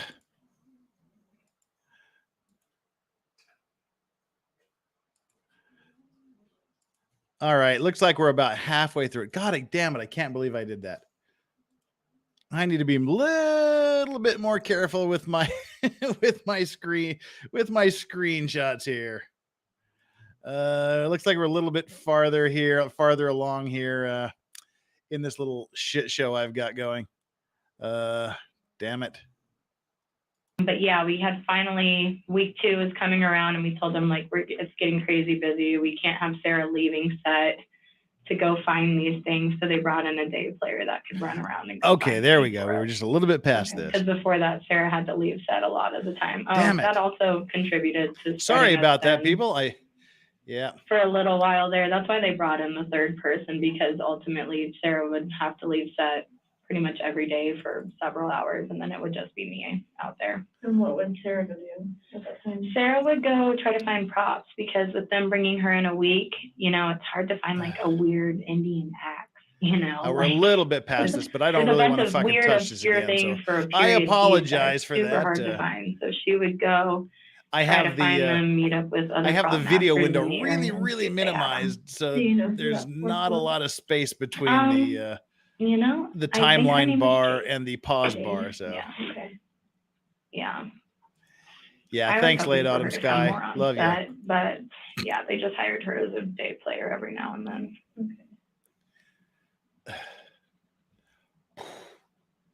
Okay, so as far as, This may or may not be and I my know some of fifth this stuff we've talked gigantic about before, mega pint was pimp it cup might be a of little gin bit tonics redundant, tonight. Okay. But Yeah. just trying to cover all bases. So again, who provides the ammo? So as far as I'm concerned, This is where me I and tried Sarah- to stop it and got fucked up. I wanted to hear her talk about this this particular deal here. Who is in charge of the ammo? They asked her, so who is in charge of getting the ammo? And she says that her and Sarah, the Sarah person, the prop master, are the ones in charge of it. They're saying they're the ones that go get it. She didn't answer who is responsible for getting it. I mean, I may be responsible for something and take Joe Schmo with me to go get it. So I mean, it's probably a good thing she's being vague on this point. She says, "Yeah, I'm the one that's in charge of getting all the ammo." That doesn't put her in a good position, but she's hedging her bets here, it seems, which is a wise thing to do if she plans on throwing Sarah under the bus by saying that, yeah, when we go out, Sarah, the prop master, and I go out together to get it. we went together and we picked up the ammunition and all the weapons and my leathers from Seth Kinney. Yeah, I know. I just didn't do it. At his shop. Yeah, we got 2 boxes of ammo, I'm pretty sure, that day. And then We'll get with Sarah soon. As we went on in the show, there were a couple of times that we needed Again, she doesn't know how many boxes of ammo she's getting. more. So Sarah and I would text him, you know, that we needed more. And occasionally Sarah brought in more ammo from Seth. Okay. Those 2 boxes that were originally supplied, were they blanks or dummies? Originally supplied. You said that you picked up 2 boxes of ammo. Oh yeah, so I Or think do there you were mean like boxes like the white boxes? no, they were like bigger boxes. Okay. For sure. Yeah, no, a lot of them were there wasn't a lot of dummies in those really. There's one big dummy here, and it's you. Unfortunately. Gee, Blackjack Gaming, thank you so much for the donation. Yes, I do know this. I just didn't do it. If you tap the arrow keys on your keyboard, it skips forward or backwards 15 seconds, like double tapping on your phone. I know. I just didn't do it. I had my finger on the mouse. I attempted to use the mouse. I fucking failed. But thank you so much for the donation. And before I miss it, Hooligan, where are you up here? Hooligan. There we go. Hooligan S3, thank you for your donation. I didn't forget you. I just put it on hold there for a second. Any qualified range officer would have prevented this with zero Hollywood experience. It is total firearm safety. And that's the problem. She said she's said previously in her first interview that she grew up around weapons. She's very familiar with weapons. She's very familiar with ammunition. She knows the difference between live rounds, dummy rounds, and blank rounds. She's aware of all the safety factors, and then it still happened. So she's not setting herself up for a great situation here. And for those of you that weren't here and may not know, the 3 kinds of ammunition we're talking about are live rounds, or hot rounds, as she calls them. The live rounds, those are the real deal. Those are the ones that are full of gunpowder. They send their nice little lead projectile through human bodies, which is what happened to the cinematographer and I believe he was the assistant director, but it was behind her, that Joel, that got shot. The other type of bullet one of the other types of bullets they're talking about are dummy rounds. Dummy rounds look like live ammunition, but they have no gunpowder in them. They'll have a couple of BBs in them, apparently. So if you shake them, you can hear them rattling around, or sometimes they'll have a hole drilled in them. So you know that they're dummy rounds, but they look just like the other rounds. Those are for when you have them loaded, say in a revolver, and they point the gun at the camera. You can see in the cylinder that they have what looks like real bullets, but they're not. They're dummy rounds. Blank rounds are the rounds that are full of gunpowder. They can do quarter charges, half charges, full charges, whatever. Those are the ones that go bang when you shoot them, but nothing comes out. So those are the three kinds of ammunition that we're talking about here now. These are the three kinds of, I'll say the word bullet, the three kinds of rounds we're talking about. Much at all. There were some dummies, like obscure dummies that we couldn't really get, like the 50-70 rounds, I don't know if you're familiar with those. Those are big rounds. They go in the trapdoor. So we had some of those dummies with it. But in terms of 45 long Colt dummies, I don't think there was a lot of dummies in there. And so I asked Seth about it, and I said, hey, like, where's all the long Colt dummies? Because the 45, 45 ammo is like different than 45 long Colt. So I couldn't find that. So he told me to check the dummies that I had from the last show, because he got me those ones and everything. And so I went back through a bag that I had. This bag had like a bunch of loose dummies in it. And I went through and I checked all of them and I put them into 2 boxes. And so we had 2 boxes of 45 long Colt dummies that were mine from the last show. Originally. Cage. Yeah. Okay. And I had just brought those off of the old way, and they were in my car for like 2 weeks. I jumped right off of the old way into this. I was barely home for like a week.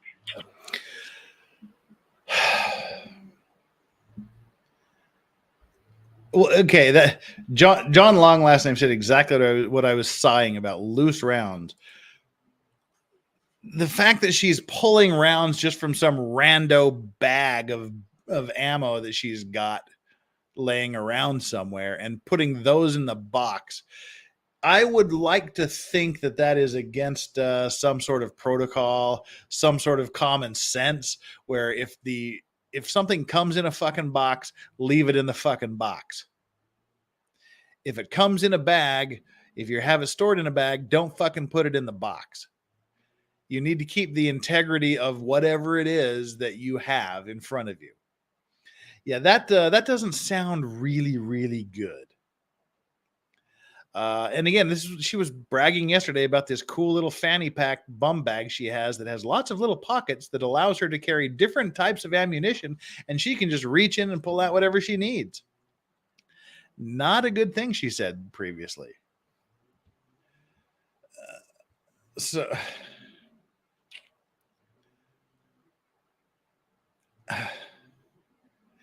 Okay. Again, where do you go? Rebecca H here says she had bags of what she thinks are dummy rounds, and they'd been in her car for a couple of weeks. Yeah, this doesn't seem like the most safe of productions here. This is not good. I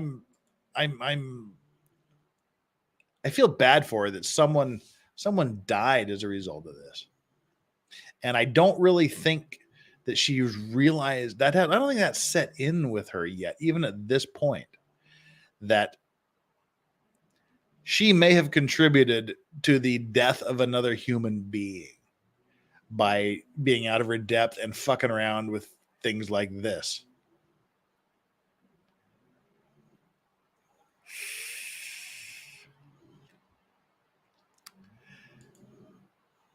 It's a shitty situation, man.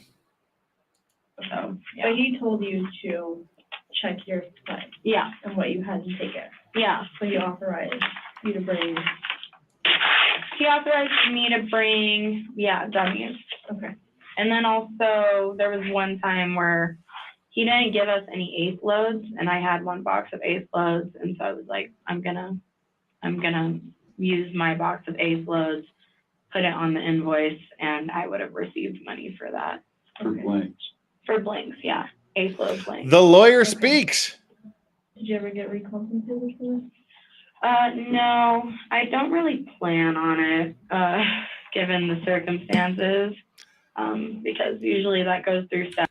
What doesn't she plan on? No, I don't really plan on it. Blanks. For blanks, yeah. Eighth load blanks. Okay. Did you ever get recompensated for this? Okay, No. she I didn't don't plan really on getting plan paid on back it, at this point. Given the circumstances. Seeing as Because something I usually did that cost goes somebody through their staff life, and I don't think that I'm going to takes me down with bill them for the whatever. blanks. Okay. Yeah. So how many rounds, and 2 boxes is, kind of hard for us to, we're just trying to understand. So how many rounds would you say were supplied at the beginning? Mind if I check my phone really quick? I think Seth sent me a picture of it written on cardboard or something. Okay. Or actually, if you look Your at the inventory boxes, list I is think the written boxes- on a fucking On the cardboard thing? Yeah, on the flap should say it. Okay. Did you see that at all? Yeah. I don't. That's You should have an that's what inventory Seth showed list of me. So exactly that how same much thing, of that's what you should have all on been set. in there. Okay. And so you and Sarah picked it up at the beginning Yeah, of production, yeah. from Albuquerque, brought it to set, and then. Yeah, but we couldn't exactly bring it to set right away because they hadn't had the prop truck ready for us. So we had to leave it. She had the guns in her car in Albuquerque. I had the ammo in my trunk at the hotel, and then we just took them to set the next day. Okay, so it was less. What'd you talking about, Willis? We couldn't bring them on set because they didn't have the prop truck. So we kept the gun and the rounds in our car overnight in some rando hotel. And then we just brought them to set the next day.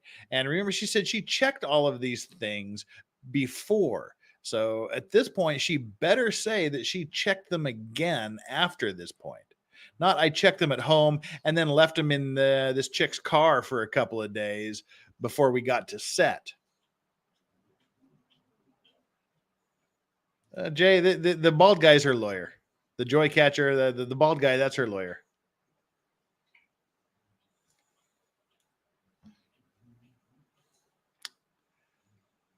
Man, this I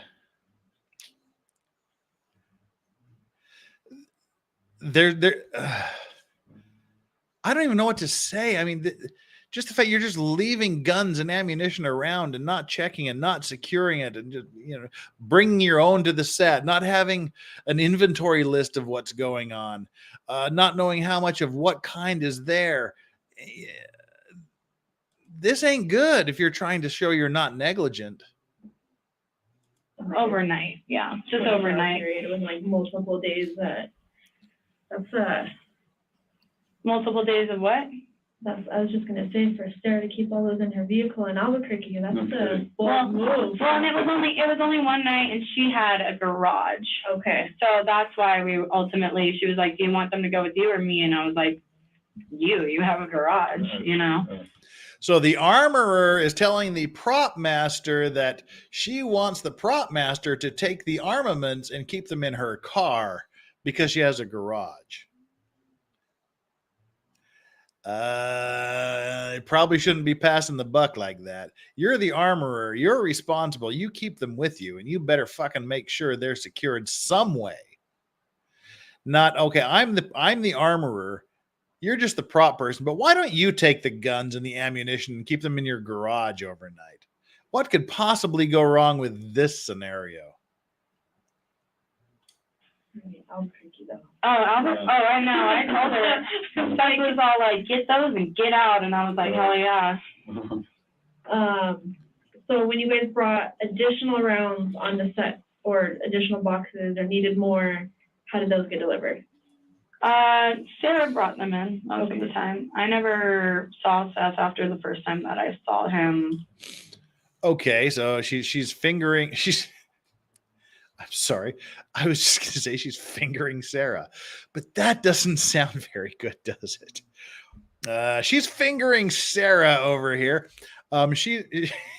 She's pointing the finger at Sarah. Sarah's the one that's responsible for bringing the phrasing. She's the one that's responsible for bringing the bullets on the set. Sarah is apparently. So she's saying that I didn't bring them. Sarah brought them in. Let's see if she's the one that's responsible for checking them after Sarah brings them brings them there. before the show. Okay. So did Sarah, you know, she went and picked them up from Albuquerque, or how did she get them? She lived in Albuquerque, so most of the time she would just run and grab them. Okay. Yeah. Um, I'm not sure if she got any more from anyone else. I had heard that some of the dummies were borrowed from So you're not someone. sure where she got the I don't ammunition you know. were She using said, on "Don't set. lose any of Jesus these Christ. because we have to give them back." And I was like, okay. She just said she does not know where Sarah got the additional ammunition that was used on set. As the armorer, I think you should probably have a pretty fucking good idea who supplied the ammunition, who supplied the rounds that you're using on set. Wow, that ain't good either. Sorry. Fall out of the gun belt and everything, but I'll try not to lose them. okay. And then how much did you supply of your own? Of my own dummies? Yeah. Just the 2. And we mostly went through those right away just because Ooh. 2 boxes, 2 of the little boxes, not like big boxes, just the little boxes. Little box. Okay, so we've got Sarah bringing in ammunition rounds from fuck knows where. We've got her supplying 2 boxes, not big boxes, little boxes. How many rounds are in that little box? Can you tell me there? Can you tell me there, Ms. Gutierrez Steed? Yeah, she is out of her league here. She is disorganized, and this is pretty messed up. And yeah, I had 2 of those, and most of mine had the no primer caps, the ones that I showed you, remember? Is it the ones that are like indented in? Yes. Okay. So a lot of those were mine, and then also I had a multitude of the ones with holes and the ones you shake. So yeah, and I checked those all, and I put them into 2 things Okay. myself. Yeah. Do you remember what those boxes look like? All right, she's yeah. she's setting herself up here again. I mean, she has to relate what she's doing, but she's not doing herself any favors. I checked. I had all these rounds from fuck knows where all came together, and I checked all of them and put them in places. So now she's taking responsibility for this. She's checked them all. Yeah, I do. They usually say JS on them. Okay. This is one that my dad sent me. And mine are usually beat up pretty bad. Like they're Okay. very dirty and gross usually. Okay. Do you know what the JS stands for in them? Joe Swanson. Okay. Have you met Joe? I have not, but him and my dad are pretty good friends. Okay. Yeah.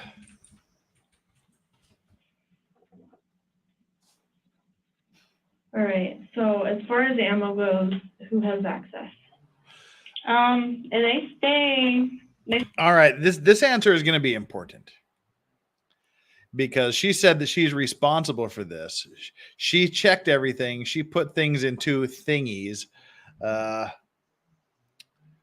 So now they're saying, okay, now that you've collected them all, checked them all, and put them in their thingies, who has access to them? They're saying, okay, it's because at some point, either she fucked up and didn't check and mixed live ammo in with the dummy rounds, or everything was checked and someone else accessed the storage and replaced the dummies with live ones. This is where the interrogation is going now. This is what they're trying to get to with this question. Okay, other than you, who had access to these things you've already checked? They stay in the truck. Like the only thing that's in the safe is the guns. So yeah, pretty much. I don't know if they locked the prop truck at night or what happened with that. So pretty much just me, Nicole, Sarah, and the first week we did share that prop truck with locations. Okay. But other than that, the prop truck, would kind of be open most days just because we're running in and out of there. And sometimes, and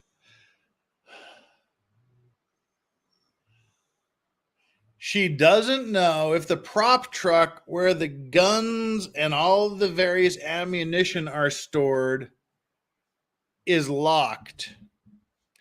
It's open most of the time because everybody's running in and out.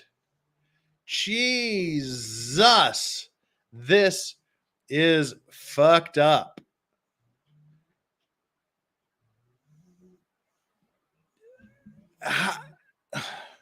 She doesn't know if the ammo is secured and locked inside the prop truck, and it's likely not because people were running in and out.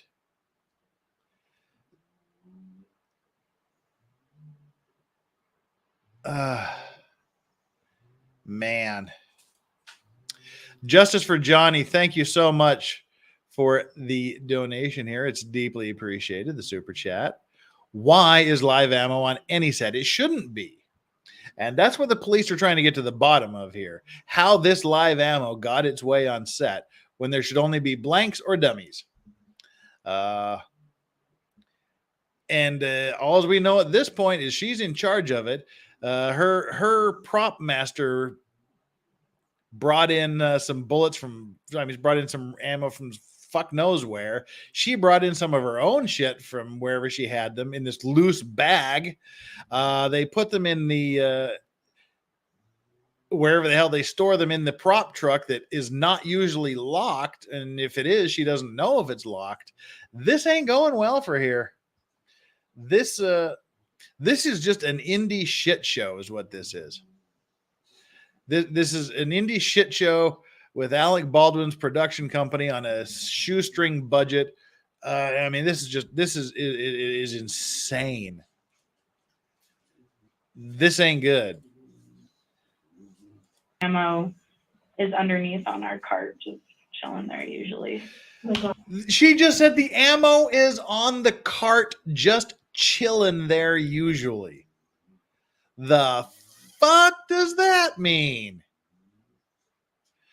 The head armorer for a motion picture is saying the ammo is just over there on the cart, chilling most of the time. This is a very, very young girl.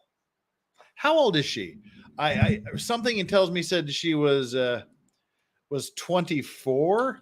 Let's look up armorer Hannah Gutierrez Reed. I called her Steed earlier. Should have been Reed. Hannah Gutierrez Reed. How old is Hannah Gutierrez Reed?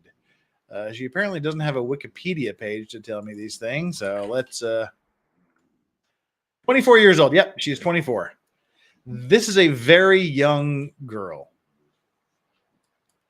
in the grand scheme of things. She's 24. She's very, very young, very, very inexperienced, and use it in a situation where the shit you touch could literally delete another human being from the face of this earth.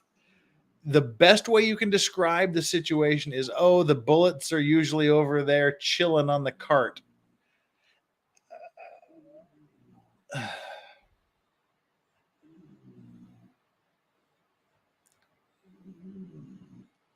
Not good. I mean, this is frustrating. This didn't have to happen. Someone didn't have to die.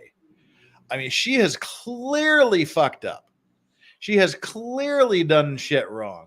Whether that rises to the level of criminal negligence, we'll have to see whether charges are brought against her or not. But clearly she's done shit wrong, improperly, and not in a very good way. And if you go back and watch one of my very first videos ever, it was Alec Baldwin's interrogation. He clearly did some fucked up shit that he shouldn't have done as well. And again, whether that rises to the level of criminal negligence remains to be seen. Sarah says, as the resident 25-year-old, I do not claim her. And when I say she's a young girl, that's in the grand scheme of things, that's true. I mean, 25 is an adult person, but when you're only 25, you have only 6 films before this one under your belt, and only one other where you've been the quote head armor, and all of this shit we've watched tonight happens. This is a young lady who is way the fuck out of her depth. And does that go back to the production company that hired her, knowing that she was inexperienced, knowing that she was young, not checking her qualifications? I mean, there's a lot of negligence going on here, and that would probably rise more to civil negligence and criminal negligence. But again, this is all still being investigated. The police have tons of time to decide who they're going to charge and with what. So it remains to be seen how all this is going to work out. But this is clearly a shit show by lots and lots of people involved. And I can't wait to get to the Sarah portion of the interrogation videos. That should be interesting. I'm really, really, really curious about Sarah, the prop master, and what she has to add to this. On the floor of the. On the bottom, no, of the cart. Okay, on Yeah. the second shelf. Yes, yeah. Okay. I usually try to keep it down there. So all the ammo is pretty much out in the open. Yeah. I mean, All of the ammo is pretty much out in the open. Hey, dogs. The dogs are down here bothering me. The ammo is pretty much out there in the open. And she testified yesterday that it's out in the open on the cart. And this cart was left unattended during lunch and when she was other places. So, Yeah, unless it wasn't like taken out directly of the boxes or anything, then yeah, the ones that are out there are out in the open pretty much regularly. okay, and they never get locked up in a safe. No. Okay. Here's a very good question. Justice for Johnny, thank you very much for the donation. How is Alec Baldwin responsible for knowing if it's live or blank ammo? A couple of things come to my mind. One, he's the producer. He's sort of the captain of the ship. He's kind of responsible for everything that happens there on set. As part of the production company, he may be personally responsible, may be the company's responsibility to make sure that people are qualified. But also, more importantly, he is the actor. He is the last person to touch that weapon before it goes off and kills the cinematographer and injures another person. Again, I said I have one friend who is involved in the film industry who has said something that has been echoed by other people that I've seen, where literally every person that touches that weapon from the time it leaves the weapons locker until it is put away again at the end of whatever it's used for, every time, say, I hand it to Sarah, I show Sarah, I open it up, I show her, this is the dummy round. I show her how it's identified, shake it to hear the rattle, or show her the hole drilled in it. Say, do that for each individual round. Show her the barrel is clear. There's nothing jamming the barrel. There's nothing lodged in the barrel. Show her it's functioning properly. And then she gives it to whoever else on set. And then when she's, okay, person C, here it is. You open it up, you show her the barrel is clean. You take out, you show them each individual rounds. You have redundancies. You check and you check and you check. And then by the time it gets to Alec Baldwin, he can't just say, oh, well, 30 other people have fucking checked this. I don't need to look at it.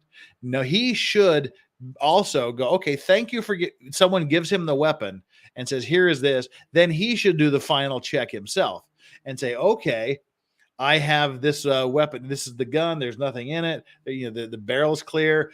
These are all the weapons. And he said during his interview, he knows the difference between the types of ammunition. During her first interview, she let the police have a couple of examples of the different types of rounds. And they showed those to Alec Baldwin during his interview. And he was describing, he said, oh yeah, I've worked with guns. I've worked with the ammunition lots of times. I know all these things. It's easy to tell. If you look at it, you can tell how it goes. So Alec Baldwin admitted that he has expertise and can readily identify the difference between live, blank, and dummy ammunition. So not only did he say he can tell the difference during his interview, which was also done without a lawyer being present, by the way, but he also just personally, as the last person to touch that fucking gun before he points it in the general direction of other humans, has a responsibility to check whether it's loaded or not, and whether it is loaded with dummies, blanks, or live ammunition. So that's kind of the long-winded answer to your question. I hope it got the point across. D what said, what's the point of being an armorer? Everyone should check, so they're all tards. Well, the armorer is the one who's supposed to be in charge of gathering everything and making sure this shit doesn't get on set. And then you just have redundancies. You just check and double check and triple check. And at some point, that system was not happening and seemed to break down. I mean, it's a shitty experience, and unfortunately, this young lady was at the center of it. Were all the guns provided by Seth? Yes. And who has access to the guns? Sarah and I believe Nicole kind of knew the code, but I don't think she remembered it most of the time. Okay. So her and Yeah. Sarah had access to the Did gun. she ever remove the guns from the safe? I had her put them away sometimes, Okay, mostly just because I couldn't leave set. okay. Yeah. And does anybody watch her do that? No, not really. Is she allowed to? Mostly somebody has to lock them up and they shouldn't be on set. So, you know, Sarah or I would give her permission to go over there and just put them in there. Okay. Yeah, this girl's fucked, man. She's toast. She's the armor. She's in charge of all this shit. And that question, what do you do with it? Well, we put it back in the van. Who's responsible for putting it back in the van? Well, Sarah does it. Is Sarah allowed to do that? Well, I told Sarah she can put it back there in the van.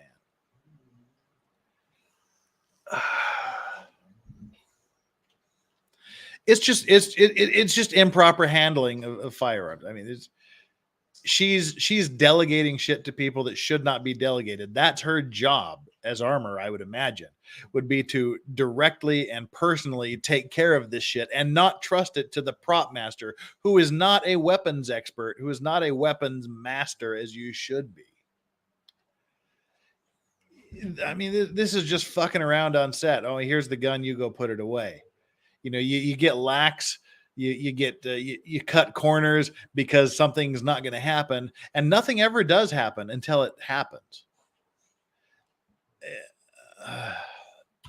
Yeah. But that's something that you guys are allowed to do, is give someone else permission. to I lock would them think up. for a prop assistant, yeah. So she thinks it's the prop assistant is giving the prop master permission to put the ammunition and the weapons away. Yeah, that doesn't sound appropriate to me, even though she's saying it's appropriate for for an assistant prop person to give the prop master permission to put firearms away. That just doesn't make any sense. Okay. She only put them away ever. So who all has the ability to lock the safe? I mean, anyone that has arms, like, can close it, you know? Is that you don't have to punch in the code again to lock it? No. So you turn the knob and it's done? Yeah. Okay. What about the truck? Who has the ability to lock the truck? You know, none of us lock the truck ever. We figured that's kind of like Transco's job. We don't have locks for the trucks normally. We never lock the trucks. It's transportation's job to lock the trucks that fucking guns and ammunition are in. But was it your job? I mean, to check whether it's locked or not? You may not be the person to lock it, but shouldn't you be the one checking it? Really? We had an interesting question here from Alexia. Well, it's not really a question, it's a statement. Alexia says, the I gave her permission can add some more to her negligence. Well, it certainly doesn't help, because even if you give someone permission to do something, as the person responsible, you have a duty to make sure they're properly carrying out their job in most cases. You know, if I say, okay, I'm the person that's responsible, that's like, again, because that's what I do, we'll tie it back to maritime and admiral things. The captain of a ship, he delegates to the first officer, you're in charge of making sure the cargo is safely loaded. and monitored during the voyage. The first officer will maybe tell the third officer, okay, you're the person on duty right now. Make sure that you watch the cargo and make sure the cargo is properly maintained. Then something goes wrong with the cargo. The person on duty would be responsible because he wasn't doing his job. But also, the person who assigned him that task is responsible for making sure that he carries out his job. And then, unfortunately, the captain of the ship, he is responsible for absolutely everything that happens on that ship, whether he personally did it or not, because the buck stops with him. So the captain can be held liable for something 2 or 3 people removed from him did, because he wasn't making sure that other people were doing their jobs and making sure that the other person was doing their job. So the I gave her permission can add some more to her negligence, in that I told her to do this, I gave her permission to do it, and I didn't make sure she did it right. So just saying I told her to do it or I gave her permission does not absolve her of liability. She still has the duty in most cases to make sure that the person she assigned the task to carried it out properly.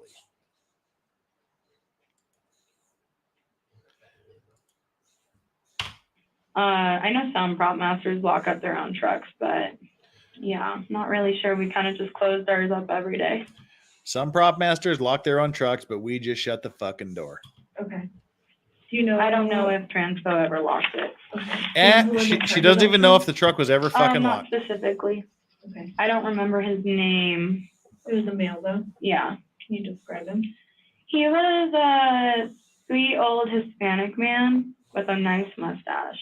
Okay. Oh, Jesus. Shut And up. he's midway. Midweight. So, in New Mexico, was a Hispanic primarily dude with a mustache midweight. in charge of that truck. That Towards, like, the fucking narrows second it week, down. Yeah, before that, we kind of just had random people moving it. And then eventually he got assigned to us pretty much. Okay. Yeah. Whoa. And then second week, before that, we kind of just had random people move In charge of that truck. towards like the second week. Who's in charge of the truck and moving the truck? Random people were in charge of moving the truck until this Hispanic guy with a mustache and mid-build in New Mexico. Jesus fucking Christ. That's 3/4 of New Mexico you've just described. Random people and some Mexican, some Hispanic-looking dude with a mustache and a mid-sized build. Good God! And they don't even know if he locked it before. Oh, fuck me! This is bad. This is just I'm just going to shut up because this is just messed up. This is just a disaster. This poor fucking lawyer. Week, before that, we kind of just had random people moving it. And then eventually he got assigned to us pretty much. Okay. Yeah. In the morning when you got there, was it ever locked up? No. So you just walked in. Walked in and pulled the handle. Okay.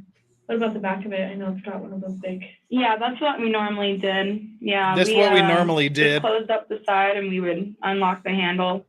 We figured it was usually getting watched by security. Oh, Jesus, fucking fuck. Did we all just hear that? Let's go back 10 seconds. Just closed up the side and we would unlock the handle. We figured it was usually getting watched by security. One more time for those in the back. The side and we would unlock the handle. We figured it was usually getting watched by security. We didn't check if it was loaded. We didn't check if it was locked. We don't know if it was locked. Rando people are moving it. The Hispanic-looking gentleman with a mustache was doing it for a while. We just assumed that security was watching it. Oh, we all know what assuming does, don't we? Yeah, you just assumed that security was watching this truck. Yeah, that ain't going well. Man. Justice for Johnny says again, thank you again for the super chat. Muchly appreciated. She's so nonchalant. Who told her to go in without a lawyer? This is her lawyer sitting next to her. For this dude here is her lawyer.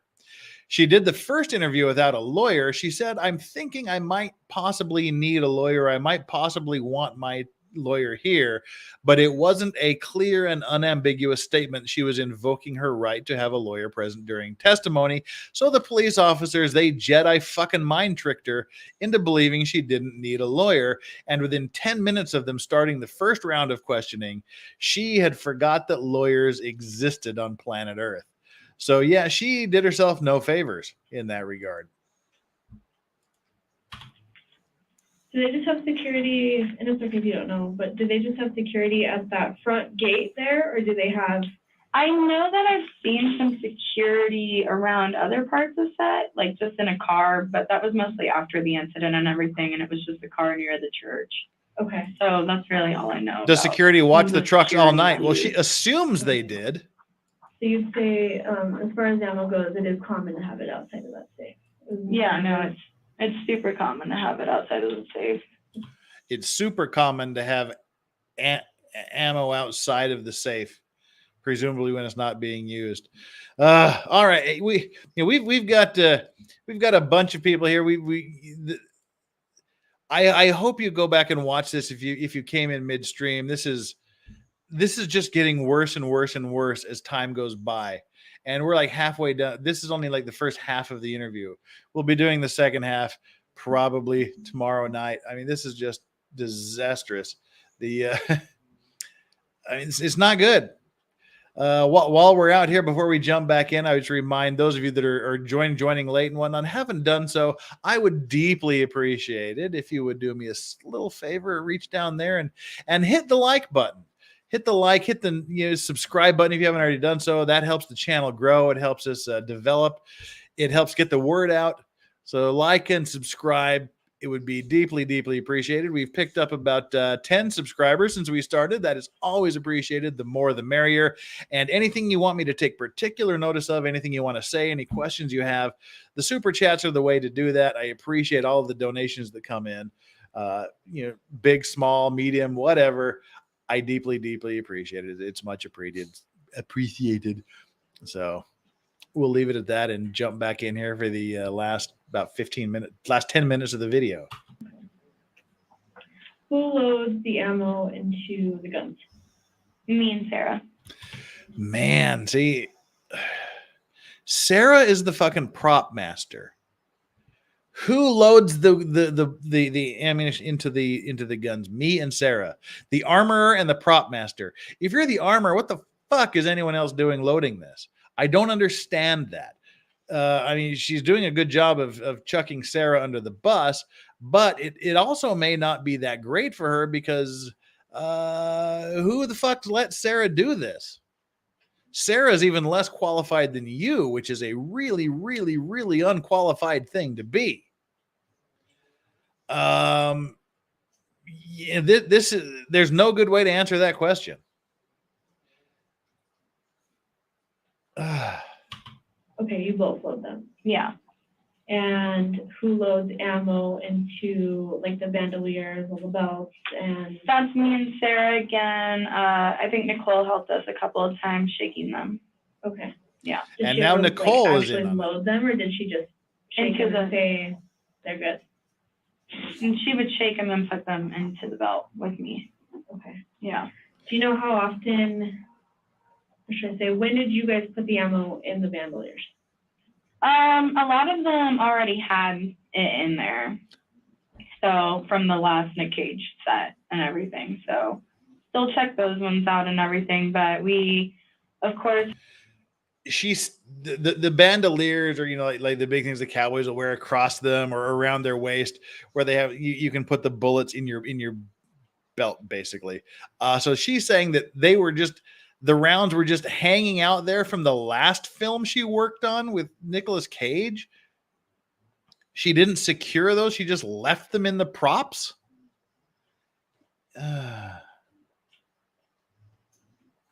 had a couple more that we had to like switch around and everything. So mostly the whole first week we were switching them around. And then after that, we did have a couple more characters come in with different, you know, waist sizes. So we would have to like put them in other belts too. So some of these belts already have rounds in them. Yeah. Okay. Do you remember which one? No. They mostly got switched around a lot, and a lot of them fell out pretty regularly out of The the, rounds in them. Okay, yeah, the whatever. dummy rounds would fall out sometimes just because when they're riding the horses, they jiggle out. Okay, fair enough.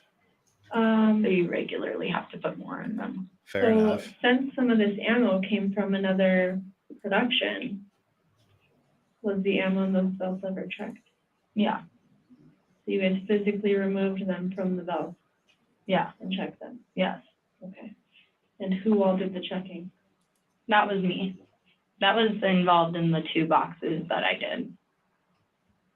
At the beginning? Yes. All right. Steven Seagal did it. So Nice. when ammo's not being used, then does it ever go back in a box? Does it stay? When ammo's not being used, if it's about to be used, it's there on the bottom of the cart. Like if we're gonna get into it later that day, we don't really have time to run back to the truck. So we usually keep it right there if we're shooting that day. If we're not shooting that day, it doesn't really come on set. I'll usually bring like maybe a box of quarter loads just in case they randomly decide that they want to shoot something, because they'll change their minds last minute, and then you have to be prepared for that. Who's they? Directors, actors, whoever just like feels like, maybe I should be shooting right now, kind of. Okay.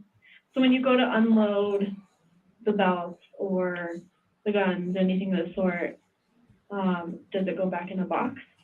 The belts, The like ammo? we don't ever take, once the dummies are on the belt, they stay on the belt, and the belts just get hung in the prop truck.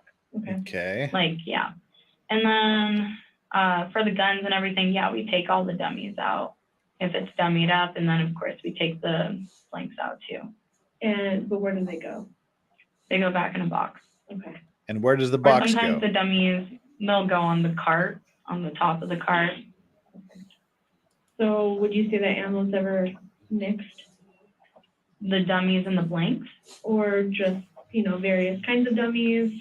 Well, various kinds of dummies, yeah. Like I told you, all dummies are kind of weird and individual in their That's so technical. All the dummies are weird. own way, pretty much. So yeah, they were mixed pretty regularly. Okay. So it's not like, I say, hey, I take these rounds out of here and they have to go back in that specific box because these are, No, they just go in a dummy box, okay. in a box of dummies. You've got a dummy box. So our actors or crew members on set, are they advised to self-inspect weapons? I'm not really sure. Jesus Christ, what do you mean you're not sure? You're the armorer. You should be telling everyone that fucking touches a gun that they must self-inspect the weapon and the rounds. You don't know if they were told that? You're the person that's supposed to be I'm getting pissed now. I went past the point of feeling sorry and feeling overwhelmed and feeling confused. Now I'm just fucking pissed off. She is the one that should be telling everyone, you must check this. She should be the one that's got the protocols for dealing with the weapons and the ammunition in them. She's the one that should be giving them these instructions. How can she, as the armorer on set, possibly say she does not know whether such directives were given? That is just bullshittery. Well, most of the time when they tell me, like, I'll go up to them and I'm like, here, and I show them it's clear, they'll be like, it's okay, I trust you. I say,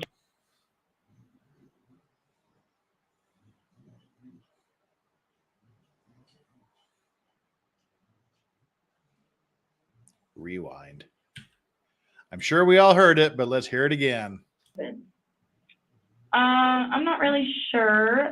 Well, most of the time when they tell me, like, I'll go up to them and I'm like, here, and I show them it's clear, they'll be like, it's okay, I trust you. I say, She said, I trust you.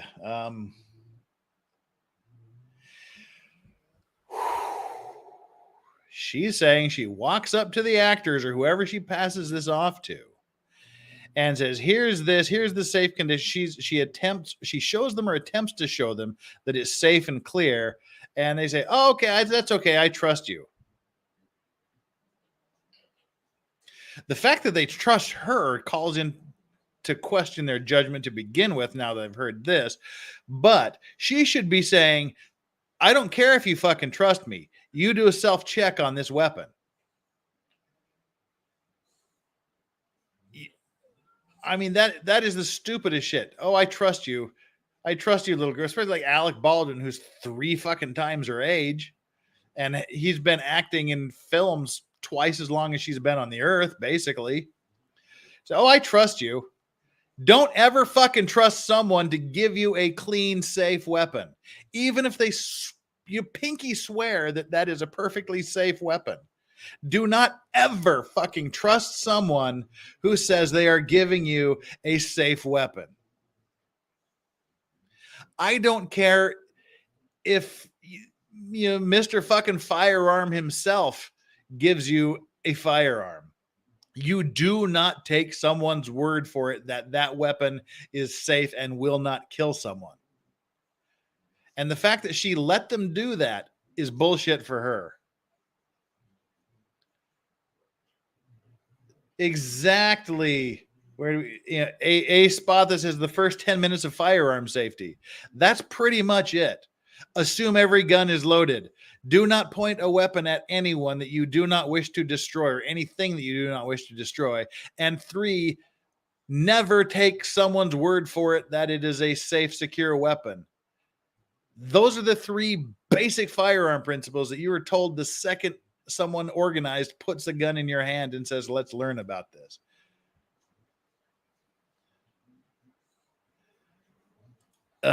Say, don't trust me, go Okay. ahead and always check for yourself. Listen, okay, so she said, don't trust me, always check for yourself. But I don't like the way she's saying this shit anymore. Well, most of the time when they tell me, like, I'll go up to them and I'm like, here, and I show them it's clear, they'll be like, it's okay, I trust you. I say, don't trust me, go ahead and always check for yourself. Okay. But, yeah. I don't like the way she's saying, I tell them to do this, I tell them, don't trust me, check for your safety, but, and then she does just fucking lean forward. I don't like the way she's answering this question now. I don't like the way she's answering it. Okay, so she's saying, yeah, I did my job. I told them to do it, but maybe she has the job. Maybe she has a duty to sit there and make sure they fucking do it. But this whole, I tell them, don't trust me, do it yourself. That's really, really, as we've said before, really, really nonchalant, and just it comes off as shitty and greasy. I'm not required to self-check. No, not really. Okay. But I do show them every time before I yourself. Okay. But, yeah, I'm not required to self-check. No, not really. Okay. But I can't hear what she's saying there. Go ahead and always check for yourself. Okay. But, yeah, I'm not required to self-check. No, not really. Okay. Are they not? Fuck me. This just takes back everything she just said now that I heard what she asked. I tell them to check. They say, oh, it's safe. I trust you. I say, don't trust me. Check for yourself. Then the police officer asks, are they required to self-check? No, not really. Yeah, she asked, are they required to self-check? No, not really. I don't require that they self-check.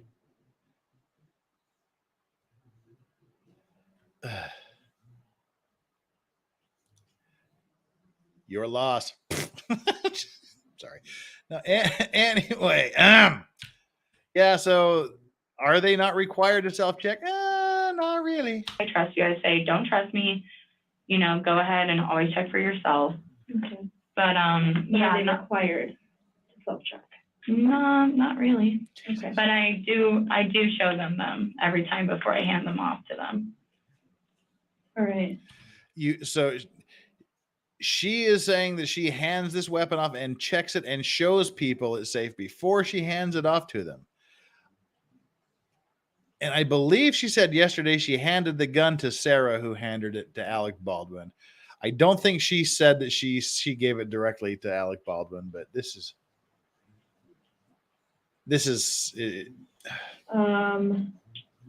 show them that the gun's clear. Have you seen any of them do their own safety checks? Yes. Okay. Yeah. Jensen does his own safety checks. Travis does his own safety checks. Travis Amel. Devin was getting into doing his own safety checks because I taught him how to do it. So he was kind of getting better at that. What would they do to do these checks? Pull the hammer back to half cock, spin it around, and close it. Okay. Yeah. That's a self check. Pull the hammer back to half cock, spin the cylinder, and close it. That's a pretty fucking shitty self check. You should check each individual round that's in there. Not pulling it rounds out, checking them themselves. No, not really. Okay. They don't check every round. No, not really. Practice do? I'm not really too sure. What about on your last production? Did they ever do their own? Nick Cage definitely did not. He barely really cared to train with the gun at all. A lot of actors sometimes will barely care to train with the gun at all and think that they'll just do it on the day. But yeah, no, not a lot of them take it out and check them. Okay. When you or somebody gives a gun to an actor, do you tell them like, hey, these are the rounds that are in this gun? Like, do you tell them it's hot or cold, and then what kind of ammo is in the gun? I'm sorry, can you repeat that question? Yeah. Do you tell them that I there's tell live them- ammo or not? I in tell there? them, all right, so this is a clear gun if there's no dummies in it, right?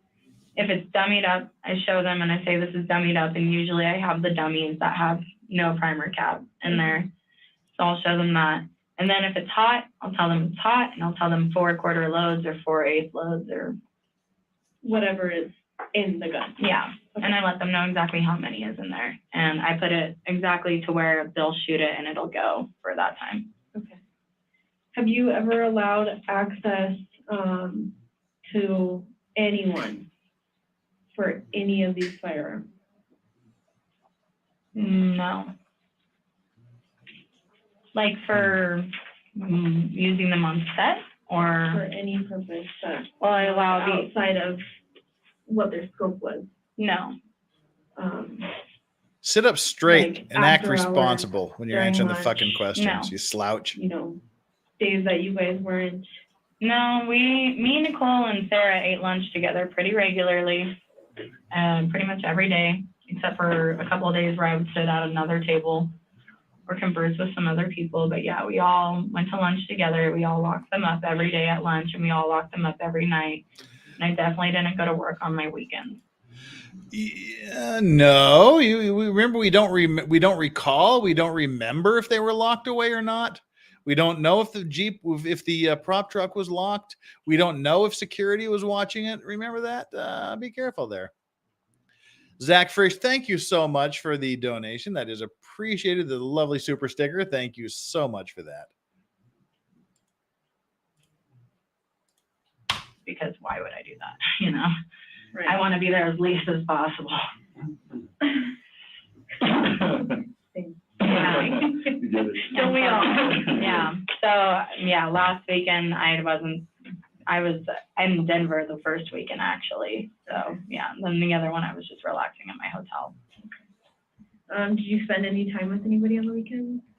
Yeah, I spent some time with the nice boy at the front desk at my hotel. Nice He boy was at the nice. hotel. I hung out with some crew members. We went bowling one time.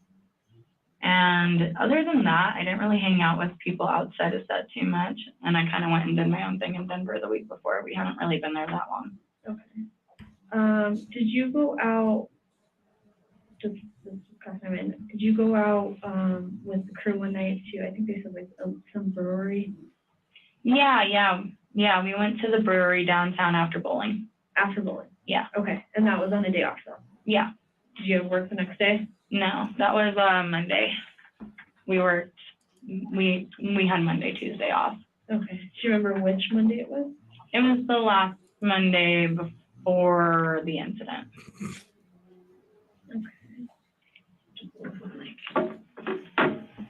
So the 20th was the incident, I believe, on Wednesday, 21st. So The 11th, the Monday. Columbus Day, is a holiday. Or would that be the No. 18th? Yeah, it would be the 18th. Okay, so you're off that Monday and Tuesday. Yeah. And then we're back on the Yeah. Okay. Have you yourself, and not just on this side, but have you ever encountered a defective blank or? A defective dummy. Yeah. So, I've had a couple of blanks that haven't gone off, but usually that's because the actor doesn't pull the hammer all the way back. And so it'll just be at half cock and. All right. Well, that's the end of the first part. We will do the second part tomorrow, the second hour. Oh, man. I was hoping it would get a little bit better than it was the first time around, but it didn't. It just kind of got worse. Dang. Oh, that's rough. Tweety Kid, thank you for the donation. Thank you for the super chat. That is muchly appreciated. I'm grateful to you. Thank you for being such a great host. Well, thank you for being a viewer. Thank you for all of you that stick around this long, that join late and hang around. It's muchly appreciated. We've got 421 likes going into this, so 424 likes now. If any of you that are still here haven't liked the video, if the fact you're here kind of hints that you might be entertained and might like what's going on. So please feel free to reach down there and hit that like button and bump us up a bit. And please also, if you haven't done so, subscribe to the channel. This is what we do. We're going to be doing the Baldwin case, at least for the next day. Then we'll be moving on to other things, general legal stuff, the opening statements in the ancient O.J. Simpson trial. Just because there's some cool stuff that we might want to talk about that. There's a few other things coming up. Next week is the Taylor Shabusiness, the chop your boyfriend up into little pieces and leave his head and his junk in a bucket at the bottom of the stairs for his mom to find arraignment, where she will be pleading guilty or not guilty. There's some other fun things coming up. So if any of this is interesting, please subscribe to the channel and hit the notification bell so that you're always kept up to date with what's going on.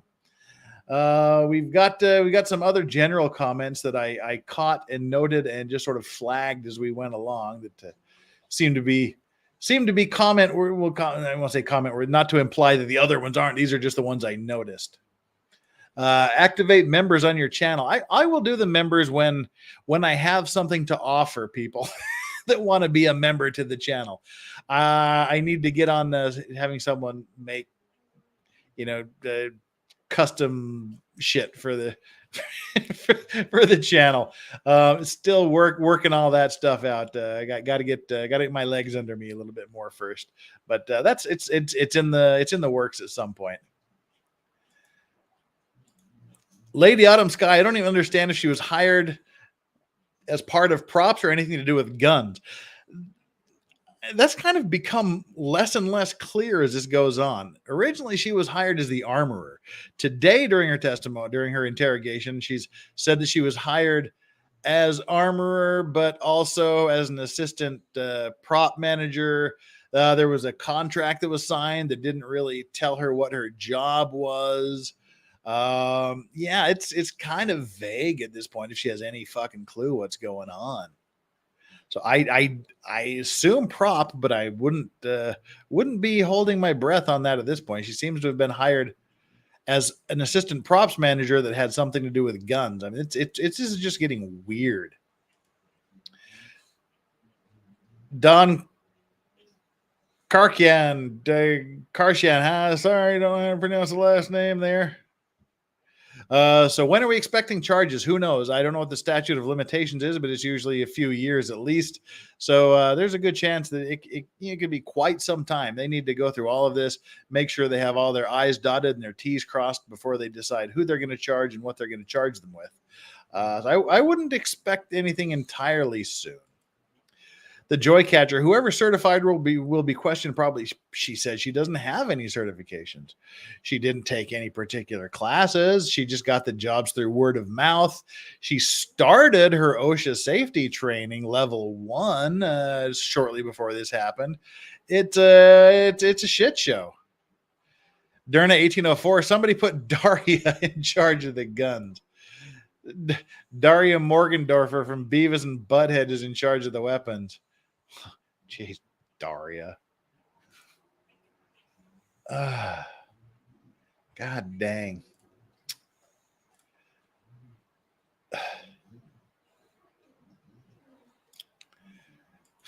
Georgina says Legal Vice is going for the country gentleman look today with the flat cap.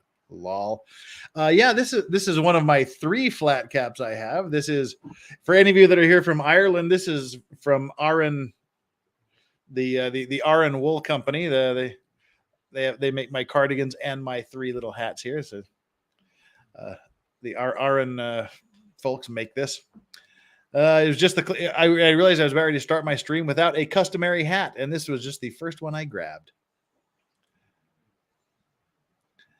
All right, we have another donation. Thank you so much again, Skeleton. Your donations are amazingly appreciated. Appreciate it. Imagine losing your loved one to the carelessness of this broad. Unreal. This is why criminal negligence laws exist. Precisely. Thanks for the content, Jeff. Also, I did email you a video for Randy Stair. Super. Thanks. Much appreciated. Yeah, I mean, there comes a point when your negligence is just so much to go, okay, you just need to be locked away for this shit. And again, who is going to get charged with what, we don't know.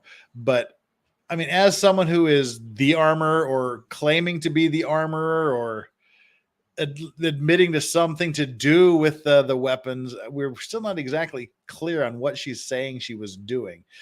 Someone in her position, I can't imagine her getting with what she's testified. I cannot imagine her not being charged with something by the end of the day. You know, it's I don't see how she's not charged with something. But again, it doesn't necessarily have to be entirely all her fault. Baldwin bears a huge amount of responsibility for being the fucker that pulled the trigger. Well, he didn't pull the trigger. He said he pulled the hammer back and then it somehow magically went off by his fucking self. He was the last person to hold the gun who did not check the gun because he believed this 24-year-old girl that was working on her second solo film that the gun was safe. And he pointed it at another human being and it discharged. He bears a lot of responsibility for this too. And I can't imagine he gets off without at least paying a fuck ton of civil damages. And I can't see how he would not be charged. I just don't know. We'll just have to see how it goes. I mean, so far, I think Baldwin, the 2 interrogations I've seen so far, Baldwin, yeah, take that, Baldwin. The Baldwin interrogation and Miss Gutierrez Reed, her interrogation, just seeing those 2, I think they both need to be charged. But again, I'm not the police or the district attorney, so give them time. Don't assume that everybody's going to get off because nobody's been charged. The charges are still quite a ways away. So yeah, we'll do part 2 tomorrow. Then we'll do some other stuff for a couple days, and maybe next week early we'll get into Sarah's stuff. Kind of want to keep rotating through this and other things. So it's going to be interesting. I'm fascinated by this because this is an accident that shouldn't have happened. It's incredibly rare that someone is killed by a firearm on set. Again, I think the last one was Brandon Lee, and that was forever ago. When did The Crow come out? God, The Crow came out a bajillion years ago. I'm so old I can't even remember when it came out. But there was another guy. I keep thinking Jan Michael Vincent. It wasn't him. Someone else. So someone else put a blank to their head, pulled the trigger, and found out there's a little wad in that sinks into your temple and kills you if you put the gun too close to your to your head. So it's happened 3 times that I know. Well, 2 times, well, 3 times now that I know of. That's how rare this is, because there are protocols in place. And John Eric Hexum, exactly. Yeah, okay. Yeah, you put a blank gun to his head, pulled the trigger. There was a blank in it. It had a wad in the end, and the wad comes out, and it went straight into about it sunk. I think he said it sunk like a 1/4 inch into his temple or something, and killed him.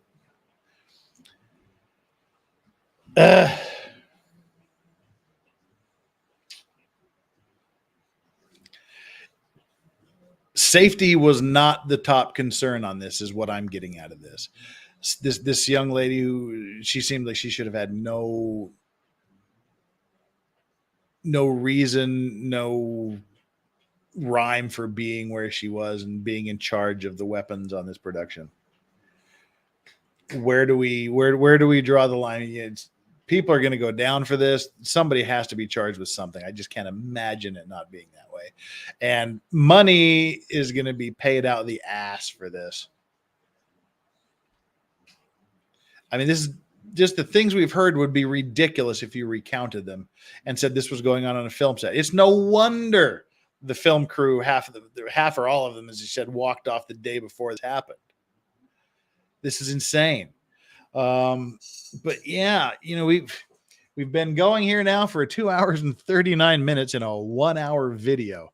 We're 2 a.m. here, and I got to be up in 4.5 hours to start my next day. But we'll be back here tomorrow on the same bat time and the same bat channel. Again, I know I've said it a bajillion times, but please hit the like and subscribe buttons if you haven't already done so. We would love to have you here. If you have not subscribed, just hit that subscribe button, hit the notification button. You'll be alerted when we set up our next shows, and we keep you advised of what's going on. And reach on over there and hit that like button. Hit the notification button, and I deeply, deeply appreciate all of the super chats that have come in tonight, all of the super stickers that have come in tonight, and all of the other comments. My moderators are the most awesome people in the whole world. They keep this shit going. They keep me looking less like a tool than I would if they weren't here to help me out. We've got some great mods. They're here tonight. Give them all the love in the world. I appreciate you sticking with me. Those of you that came late and stuck around, those of you stuck with the whole thing, and those of you who started out and then left in the mid show, and every other iteration you can possibly think of. I'm glad to have you here. I'm glad to have you commenting, because if you're not here, what the fuck reason I got to be here? I don't have any reason to be here. And I just want to say good night to all of you from me here at 2 a.m. in Busan, Korea. You all out there, enjoy your days. Enjoy your afternoons, enjoy your evenings, enjoy your nights, wherever you are. And until we meet again tomorrow at the same bat time and same bat channel, don't forget to enjoy your legal vices.